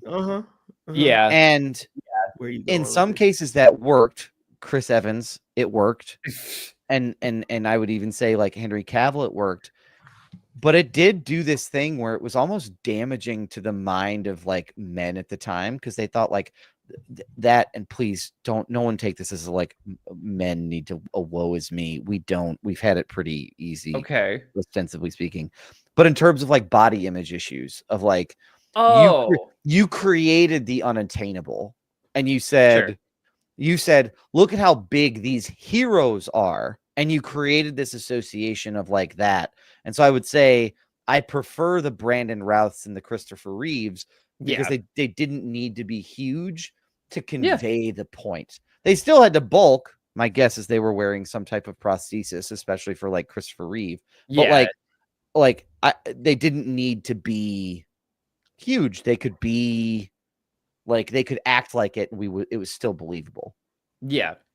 Sorry, that was an essay that I started. No. We don't need to finish. That's important. Shouldered. Yeah, like he's big shouldered. You're not seeing like his entire circulatory system like you do with like Hugh Jackman when he plays Wolverine. Like you're just like, dude, drink a glass of water for the love of God. Or Henry Cavill when he's saving the folks from the oil rig, and you're like, holy shit, someone that bulky can move that like fluidly. I don't think so. Which is something I don't think you need for Superman himself.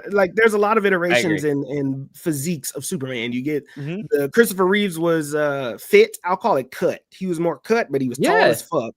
But Henry Cavill is beefed up as fuck. Now, me personally, I think you need somewhere in between where you can show Superman's strength without being like, because he's got all those fucking muscles. But that's just me. Yeah, I get that. And Marcus, I guess I don't want to take away your point of how he transforms. But I guess that's kind of like your point, because if you look at him when he's playing Clark, he's very covered up. He's slouched over.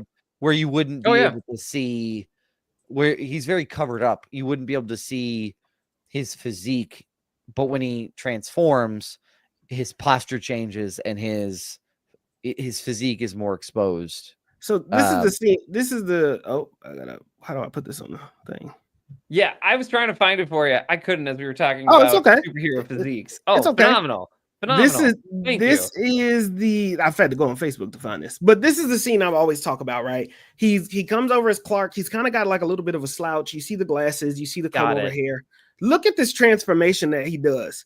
The fucker got a foot taller, put a confident smile on his face, broadened shoulders, and you see he stood exactly up. who he stood up. He became a different person. Because he has to, right? It's not one of those like, like he does this on purpose. Now, when he puts the glasses back on, he doesn't want to tell Lois because he doesn't want to put her in danger, but he becomes that unconfident, nerdy, slouchy, the clothes even starts slouchy. It's very beautiful the way that Christopher Reeve depicts Clark Kent. Yeah. No, and that takes a lot of control as an actor. And I mean, I know that a lot of that is you do that in acting school and everything like that. But I feel like Christopher Reeves put his own spin on that. And that I feel like we're seeing a bit more of Christopher Reeves than like him acting as Clark Kent. But also that's credit to the director as well, though. Sure. Because the director wants to capture that shot. So I will say like that's a credit to was it Richard Donner first? Mm-hmm. Yes. Yeah. Richard Donner first in Superman 1. Because to Brian's point, Richard Donner was fired when he had shot 75% of Superman 2. And he was just ridiculous. Like, kick the fuck out. And so that's a cue that he was given Like, so yes, he's diving into that character and being like, of course he'd be more proud, he'd be more upright. But that's also shout out to the director and the cinematographer to be like, no, we need to capture this. We're not just going to cut away. Like, we need to see the transformation because it's subtle. And I agree. Oh yeah, go ahead. No, I was gonna say, like, it's one of those shots where I feel like in a modern day setting they would have cut away. They would cut away really fast and then cut back and cut away and cut back. Like you're trying to like catch Superman, right? And leaving the focus entirely on Clark Kent, Kal-El. It just gives you more time with that character. And having these movies like far more character driven than some of the others that have come out. I think it's a great decision. It establishes the duality. And that's the thing that's lost when you see him as Clark, then quick cut, and then suddenly he's outside and he's Superman. Like, we know as an audience that it's there and they're the same person, but we don't see there's two people living inside this body in a very philosophical sense. Yeah. No, I love Superman 1. Superman 2 I saw first. So that's fascinating. I think I saw Superman 2 first because I remember Neil before Zod. That was like, it stood out to me the most. And like when he crushes his hand in the Fortress of Solitude because he gets his powers back, he throws the plastic S shield at him. Like, those are such weird shit that, like, fuck yeah, I'm all for that. Or when the black guy tell him, hey man, that's one jive suit, brother, and he like Superman flies off. I always remember that shit. Like, I guess he was supposed to be a pimp, but I thought that was super fly. That's what I would wait. That's what I'd wait too. But I saw Superman 2 first and then went back to watch Superman 1, and they just connect so seamlessly that I have a deep appreciation for both of these films.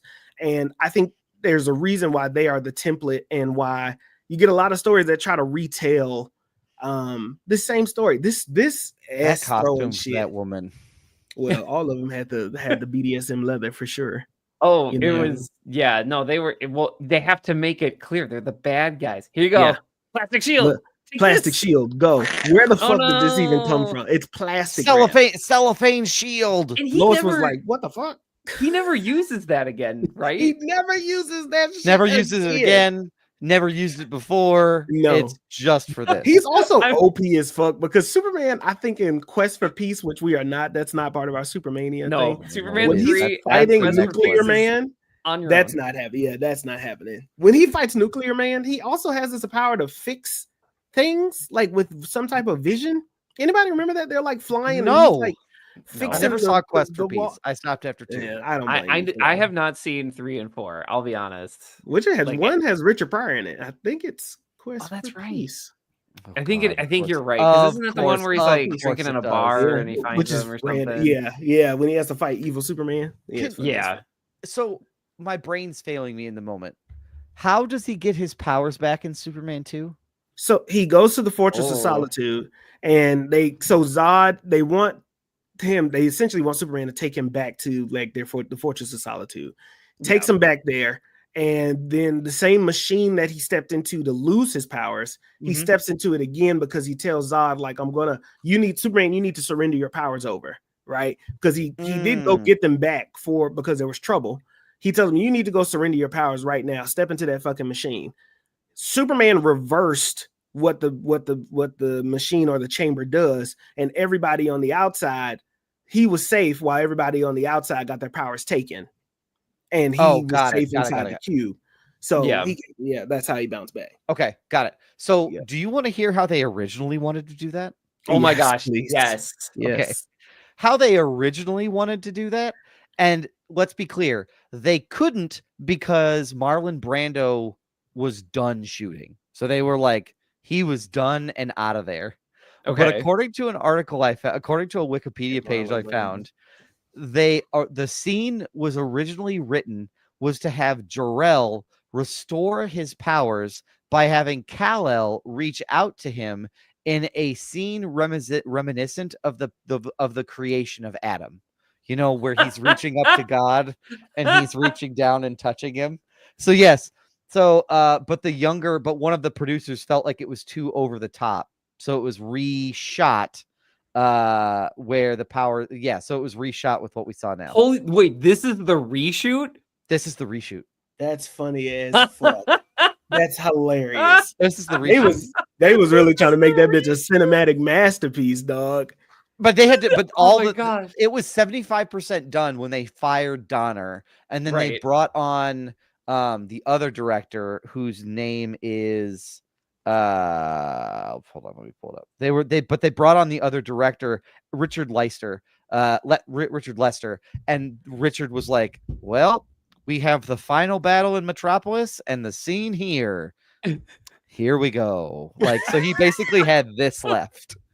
You can tell because it feels like a completely different, but They were fucking out of money. Like, they were out. Like, they didn't have anything left. Well, it also makes sense knowing that context and looking at the way this is shot. Everything is super up close, so that they don't reveal like the stage set that they're on. And that's why it looks so different to me than Superman. Now I'm kind of putting some of this stuff together, which is why. Oh my gosh, so long in this one in just the one place, right?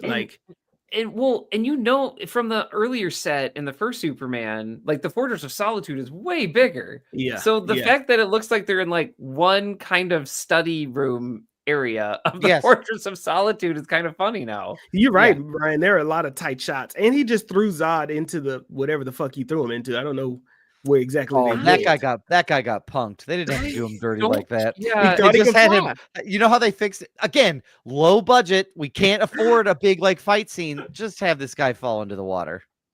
I mean, it is kind of funny now that I'm rewatching this with the two of you, how ridiculous it is that they're like, well, how do we get rid of these bad Kryptonians? Take away their powers and then just shove them off a cliff. It's really violent and brutal. It's very violent. They're dead at the bottom of the Fortress of Solitude. They are dead and frozen to death. Like they didn't drown. They froze like Jack and Titanic. That's what happened to them. Slow deaths too. Gene Hackman ass is so funny, man, because it's just he was such a good Lex Luthor, right? Yeah, so because in the first one he was so dynamic and the opposite of Superman. If you ever get the chance, watch How It Should Have Ended on YouTube and see like the first Superman, How It Should Have Ended. It's one of my favorite like animated versions of the storytelling. And I just really enjoyed it. It always makes me fucking laugh out loud. But I love Gene Hackman. Miss Teschmacher, I think it was surrounded by characters that were important to the story. Yeah. And a lot of these characters are going to be in James Gunn's version. So you see, I feel like where the inspiration is really stemming from. But I'm really excited about it, man. I love Superman. Like I really wish I could just blab about this shit like longer, but this is my shit. And Marcus, I'm really happy that we're doing this because I used to be someone that was like, Superman's boring. I don't understand. He's overpowered, and whenever he shows up, he wins the day. And like, that's my go-to thing to say to piss Marcus off. Well, right, and like that's a really, I mean, that's like a really fucked up thing to say. I don't believe it, but I say it. I mean, and I used to be one of these people that was like, Superman's only good as a villain, and I feel like it's one of these things that like Superman is almost like this like litmus test of like how you see the world, and if you're like, like Superman is a symbol for hope, and like he like genuinely loves everybody so much he wants to stay here and protect it. And believing somebody would want to do that informs, I feel like, how you see the world. If you believe that, you see this, you can more easily see the good in this world and the things that are being done in a positive light. And I'm happy to say that, like, when I was like, oh, like Superman as a villain, it makes more sense. It's like, it's a way more cynical way to view the world that, like, someone with power immediately tries to take it on themselves, but it's more dangerous. And it is more daring and brave to be like, no, like Superman as a character, he'd actually look out for people. And that's hopeful and happy. And I think it's okay to indulge in that as a fantasy. And the character motivations for that, you have to dig a little bit deeper because it's really easy to have the simple read of like, he's overpowered, moving on. And there are some stories that do not do him any favors. But I feel like the 1978 and the 1980 movie, I feel like are really great character pieces to show you like, no, like, Superman's biggest superpower is like one of them is love. Like he loves folks so much that he's willing to do all this stuff. And I feel like that is just one of the things that you have helped me realize about Superman, Marcus. Well, thanks. That means a lot. I would, if I Thanks, could Brian. piggyback off of that, Yeah, I completely agree. Having not been having not consumed a lot of Superman material prior to meeting Marcus, these two things, these were classic movies I watched. Like, they were just like, oh, you got to watch them because you're into movies and you really need to see them. Which I think is also fair as like a common fan, right? Like, right. Yeah. And says a lot about the movies. Yeah. But after having met Marcus and having rewatched them, yes, yeah, these are great examples of what superheroes, they're everything superheroes should be, which is love of the common man, giving people a symbol and hope. I think I was more of a Batman fan growing up, and that's why I always got the he's a fucking Boy Scout. Like, he's not. It's the Punisher Daredevil conundrum. He's not willing to go to where he needs to go. He's not willing to be disciplined enough because he doesn't have to be. Like, so that's, going to that like OP comment. I will say, having read some of the stuff like Death of Superman, having read some of those things, and then also having watched this, I completely get that symbol of hope and giving giving people something to look for. I will also say the recent run of Absolute Superman puts such a great modern take on, Brian, your point of being a hero of the people and being someone who would save anybody, because when Superman comes to Earth, he's not in Metropolis. He is saving like workers that are being exploited by a corporation. Oh, wow. Okay. Yeah, I gotta check that out. Specifically miners, because they give a little bit of a different backstory to Krypton. But you're absolutely right. I mean, Superman's not the one. He's very much that like, yeah, if you're in trouble, I'll be there. Like that, no matter who you are or what you stand for, because what I think is really great is because that's what I believe and that's what I stand for. And I think that's an outstanding message. 100%. And I appreciate both of those points, because, as we wrap this up, one, this is not a full review. I think if you're asking me, should you watch Superman 1 and 2? Absolutely. Because one, if you are a fan of movies, in general, like to Doug's point, it's a good cinematic film, especially for its time and the successes that it had. My gosh. You should watch it just for that. But if you're a fan of like Superman, one thing I've always wanted to see, I would watch all the time on YouTube, were like the Superman edits where he meets Batman. I always wish that Christopher Reeve met Michael Keaton's Batman, and that they were able to be in a movie, because both of those gentlemen, they tell the perfect story surrounding Batman and Superman and these characters and why they're so important. And it's why I think I'm the most excited and nervous about James Gunn's Superman, because he's telling it on a story of like, we need a story about hope right about now. That says a lot. Yeah. Boy, howdy do we. Yeah. And we do, but that puts a lot on this depiction of this character for you to tell that story. Not impossible, but it makes me nervous as a fan of Superman. Because it's easy to tell the stories about when Superman, what happens when the OP gentleman dies. That's an easy story to tell to make him relatable. Can you still make him relatable as a person who's a do-gooder who has all these fucking phenomenal powers? Can you still make that a relatable character? To be honest, Marcus, I think that makes me, that level of pressure of making Superman hope makes me nervous for what the portrayal of Batman will be. That's very true. Well, he said that in his interview too. Yeah, because that's hard. Like you can't say this one's hope, this one isn't. Like, because that's what people, I think what people lose a lot. Well, but they always try to say that's what people need. Oh, sorry, they need it. No, you're 100% right. They need it. They need them to be different.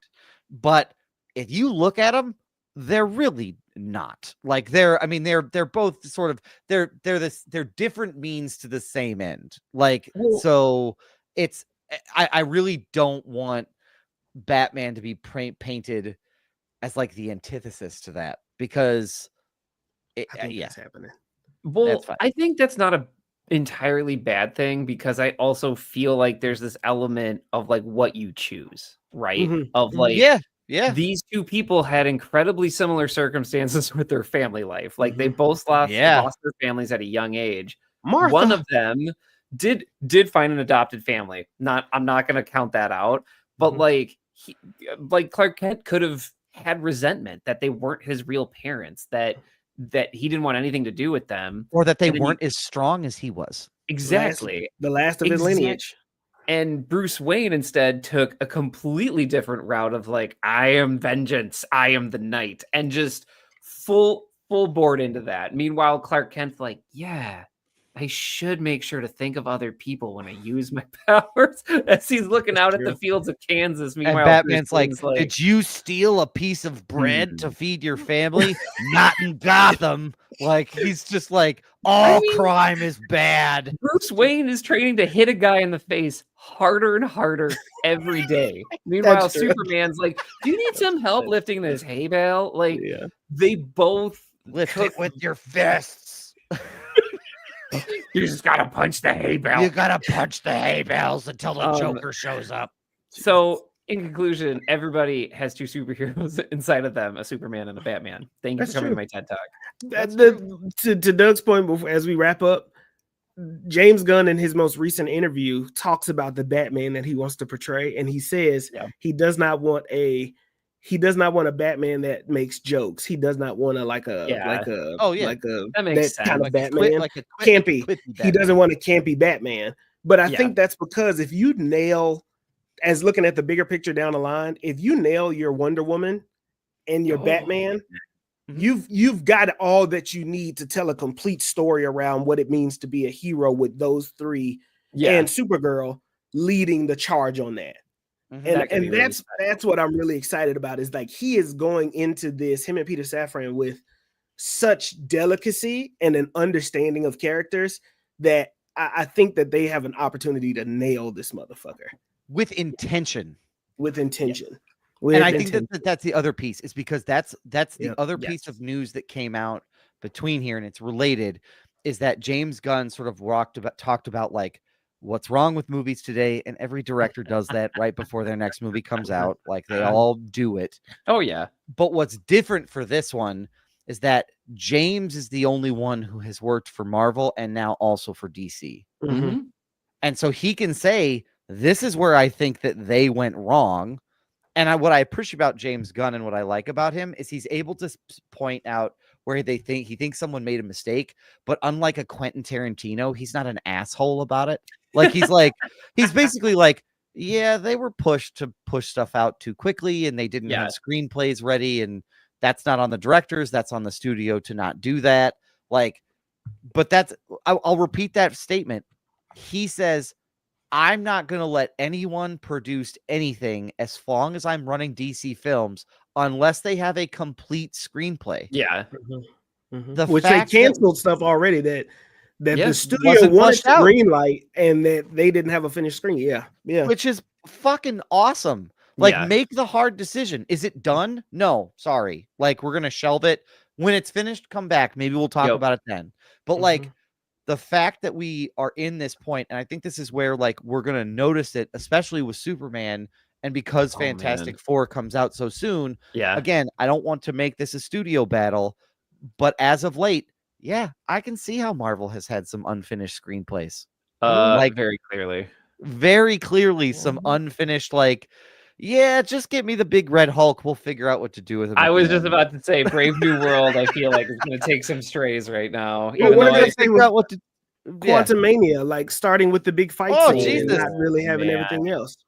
Right. Yeah. So like, So like, I appreciate, that's why I think it's so important to like really call out and like praise, not overpraise, but give James Gunn his flowers of like, no, man, you're right. Like, these are pieces of work that need finished ideas. What a revolutionary thought. Let's finish the plans for the house before we start building it. Well, and it's clear that Kevin Feige like took a different route with that. And Chapek said, I need you to jump. And he said, how high? And I'm not saying he made the wrong decision. I'm just saying I think these are the consequences of it. You burn people out quick as fuck. Yep. I would agree. And I think we're starting to see, like with Thunderbolts, I think we're starting to see Marvel's starting to right that ship a little bit. Yeah, but agreed. they are especially after that comment, they're gonna have to be like, oh fuck, they know. Man, The peasants know what we did. Are we the peasants? Also, yes, we are. Yes, we are. Also, Yes, Brian, okay. you said Hello. Christopher Reeve was paid $500,000. It's worse. It was $250,000, and it was for both movies. I hate that. They made this man and he did stunts too. He did stunts. He was in water. Oh. He did a spinning stunt. He was Running. flying on wires. Oh my gosh. Would you He like did to know what everything. Gene Hackman made? Maybe. Sure. Just tell me, Doug. $2 million. Yo, they Man. cheated Christopher Reeves. What the Yeah, fuck? they did. They really fucked did. him hard. They- Now, according wow. to sources that I've read, that salary was standard for new actors at the time. So he did have the unfortunate of like he's a new actor, but Yeah. because they shot Superman 1 and then most of 2 all at the same time, there was no opportunity for him to renegotiate his salary. And he became the biggest fucking star in the. Oh my gosh, man, that's sick as fuck. It's pretty That's weird. sick. It's wild. They But- had to pay that family back in. I think they probably did. I would hope Yeah. so. Like, you know, I mean, you wonder how residuals work. And you hope that he had good back end visual like residuals. That's the hope. Yeah. I can't find that info right now. but again, like a new actor wouldn't have the same forethought as No. Marlon Brando to be like, I'll do it, but also give me a piece of it. Like, Yeah. they would just say, like, you want to pay me to be in a movie? Sure. Like, they would just be fucking jacked. I would be jacked. I wouldn't ask any questions. You I want to mean, pay me yeah. $12 to be in your movie? I'd be in that Sure. motherfucker for sure. For exposure alone, a lot of people say they wouldn't, and I should know better as we are like studiers of film and the industry. I would do that shit. Guys, if you're like Doug, I would do I that. am making a Daredevil movie, and I want you to be the guy. I want you to pay Ben Ulrich. I'd be like, sign me up. Oh, that's a good role. Yeah. I could do that role. Oh no, James no. Gunn, If you Guys, want me to come guys. to the, if you Guys, I'm not a Daredevil. Like, I am by any means. I am, if anything, a grizzled cabbie on the street. Be like, only in New York. Like, I could do that role. Fucking solid. what But- the fuck? My acting range is grizzled cab driver to Ben Ulrich. That's what I think I have in me. Okay, I'll take it. I know my I'll roles, take it. guys. I'll take it. Marcus, who would you be? What do you think you can handle? In like role wise, Yeah. man, Now's I want to your, now's bring. your time. Manifest this shit, man. Like, I you want want to to be. bring. We need more fat superheroes. So I feel like I would be like Bounty Boy from Legion of Superheroes, like in the DC comics. Okay. I feel like that's such a I thought you niche. made- It's- I thought you made that up, and then you cited your source material. So I was like, oh, fuck. no, he just turns into a ball and he bounces. That's it. That's his power. Got it. That's it. Who would I ban? I would be a close reporter for I the could do Daily that. Planet. I would be like the sports reporter On like the sports reporter on like the media beat. Yeah. Oh, wow. Yeah. Give me a few years, I'll be Perry White because now Perry White is black. So like that's True. There you go. they've Oh. done that for two Superman movies now, so something like that. Hey, give you a few years of your walking journey you're on, man. You're gonna be Black Lightning. That's where you're gonna be. I'll be. Hey. I don't want to be any black superhero with lightning powers. I'm sorry, we have too There's many. Of so them. too many of them. many. There's so just many too of many them. of them. I So will be many. any other one, but not that one. I mean, we Okay. could probably do a bracket, honestly. We should. We do a probably bracket. could. We should do. We should do like a quick like 5 should. character rank them. We should Oh, do. Doug, it. I think there's like That 10. would be- No, there's like 10. There's a lot. Oh There's usually shit, 10. There's Yeah. a lot. There's It's a lot. weird. It's really weird. Yeah. that's odd. Gentlemen, anything else you want to say about Superman? I love this I'm glad we shit. did this. I'm Yeah, glad I'm we too. did This was love fun. this I'm shit. glad we did it. This was, and I'm glad because we'll be able to look at it even differently when we do Brandon Routh. So I think Yeah. what I like Oh, about this, I man. think And the these are conversation will be connected very too, different. by the Yeah. way. Yeah, I did you're find right, it out later, technically. so it's okay. Yeah, It's our Brandon Routh Superman Returns Fourth one? discussion is going to be Oh. so different. that's I gonna have be so many rough. things to say about Kevin Spacey. That's I'm gonna excited be to get into so it. rough. Oh, that's right. He did that. It is. Gross. Yeah, He's Lex Luthor. he is Yeah. Lex Luthor indeed. A villain. Isn't Amy Adams in that too? Am I remembering this right? No, Superman? Parker Posey No. is in that. Mhm. Oh, okay. Parker Mhm. Posey Amy- plays his romantic interest in that. Lex Luthor's not. Okay. Mhm. Okay, you're Brandon right. Routh. You're right. Oh, Kate And- Bosworth as And Lois $5 Lane. haircut. Hell yeah, James Marsden. Who Hell they yeah, kick- brother. who- He died in X-Men for this shit. Like y'all better get y'all fans. That's true. That's my very handle true. next week. Is Cyclops died for this? Thanks for the preview, Brian. No problem. Oh god. Gentlemen, what do you all have to plug this week? Hey, Man. folks, head on over to thelovenerds.com. My wife runs that site and the business associated with it. Go check it out. Go see what's for sale. You can head on over to etsy.com/shop/thelovenerds. That's a fact. Marcus, what do you got? Make sure you go follow the mantra in your everyday life. Follow the mantra, never offended, always humble. Go stream Soul Tie's Nothing Left. That is a major country hit. Soul Tie's got a country song out right now. And it's doing phenomenal numbers. So go stream Nothing Left by Soul Tie, SOULTYE. You heard it here first. I will be dropping Big Texas somewhere between the July 11th or the 13th. So Big Texas will be coming out next month in a very little bit. I was trying to drop it on 7/13, Texas shit, but that's on a Sunday. So I probably got to do it a few days Is that earlier. the area so that I can code drop for it on Sunday? Wednesday. Is that the area code for Texas? Yep, 713. Fuck, you have to do that now. Yeah, it's on a Sunday though. It's a weird time to drop a song. Marcus, if I was making an album about Minnesota, I would do it on June 12th because that it's does Oh make my sense. gosh. That does make sense. Okay, you got it. It's dropping 7/13. We'll drop it on a Sunday. So we'll drop it on the Lord's Day. It'll be the Lord and Big Texas all on the same day. But make sure you stream some music. Follow the mantra, never offended, always humble. Go stream Soul Tie. I love you. I appreciate you. And stay locked in for our Supermania month. Absolutely. Hey, if you enjoyed our Superman conversation and you're hungry for more, join our Patty family. We talk about all sorts of stuff over there. Patreon.com/films in black and white. Also, if you are feeling like, hey, I like this podcast, but maybe I can't support the Patreon, just recommend us to a friend or a family member. Best way to support the independent podcasts you love. We're also on YouTube, so you can check us out there, and Twitch. So always check us out wherever you find us. Usually films in black and white at most places. The other thing I wanted to say is, guys, we made it to an hour and 55 minutes. No 90-minute monster today. No, Like we did. I'm very proud of us. I'm very, not very with the proud man of of us. peace, not with a man of hope. We don't play No. like that. No, No, 90-minute true. monster. The 90-minute monster was scared of Superman. We missed each other too yeah. much. Too much. That's also Stayed accurate. away. Gentlemen, we have a 3-step process to success. Brian, what is our first step, sir? Hey, folks, I was traveling a lot last week. And you know what? You know what doesn't need batteries when you're traveling? A book. So get a book. If you're traveling, you always got time to read a book. You got a delay, read a book. You got maybe flight problems. Maybe you need a flight crew to show up. Maybe that happened to me. Maybe my flight got canceled. Who knows? Ooh, Brian. Have a book. Sounds And oddly you're specific. gonna be fine. It's all right. I found a different one. Got home earlier than expected, but it was a really stressful. Brian, 10 that's minutes. winning. That's winning against the airlines. That's what you do. Hey, you know what? I'm a problem solver. Solve that problem. so Figured it proud of you. out. So Read a book. Marcus, what do you got, sir? make sure you drink some water. You want to become the man of steel? Can't do that till you drink some water. You know what I mean? Treat yourself to the nice Accurate. stuff. Drink some Voss. Drink a bubbler, which is sparkling water. But get yourself some water. Get yourself a nice glass, and then drink it again and then again, so you can get your proper intake in. But just drink some water, baby. Absolutely. Hey, it's been hotter than the devil's anus. Oh my so God. we are in And 2, that's 3 hot.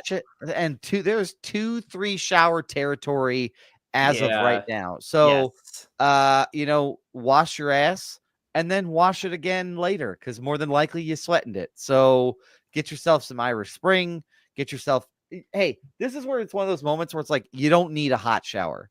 A lukewarm, No. even cooler shower will suffice to really refresh you when it's hot. Yeah. And there are more hot days ahead. So because we're just I don't getting know into about July. But anyway, wash your ass. It's really important. I don't know about the hot water part. I get that hot water because some of y'all not killing them germs with the. Yeah. I mean, yeah. no. No, Yeah, I mean, Mace will be here next week. So Yep. That's Big right. shout out to everybody that was commenting. We see you, Mason, Nikki, Roman, all those folks in Yeah. our comments. We appreciate you. absolutely we do. We will be back. Sixers. We will be back next week with another fantastic episode talking about Brandon Routh's Superman Returns. and all the animes I'm watching. and all the Oh, yeah. animes Marcus is watching. I might even go through the comic books I'm reading. Nice. Yeah. There's a lot of them. And so we'll cover There is that. a lot of them. That's an underfucking We'll statement. cover Yeah. that. And then we're excited to get into it. But in the meantime, in the between time, stay safe, stay healthy. We love y'all. We appreciate y'all. We'll catch y'all next week. No, I know I'm no Superman.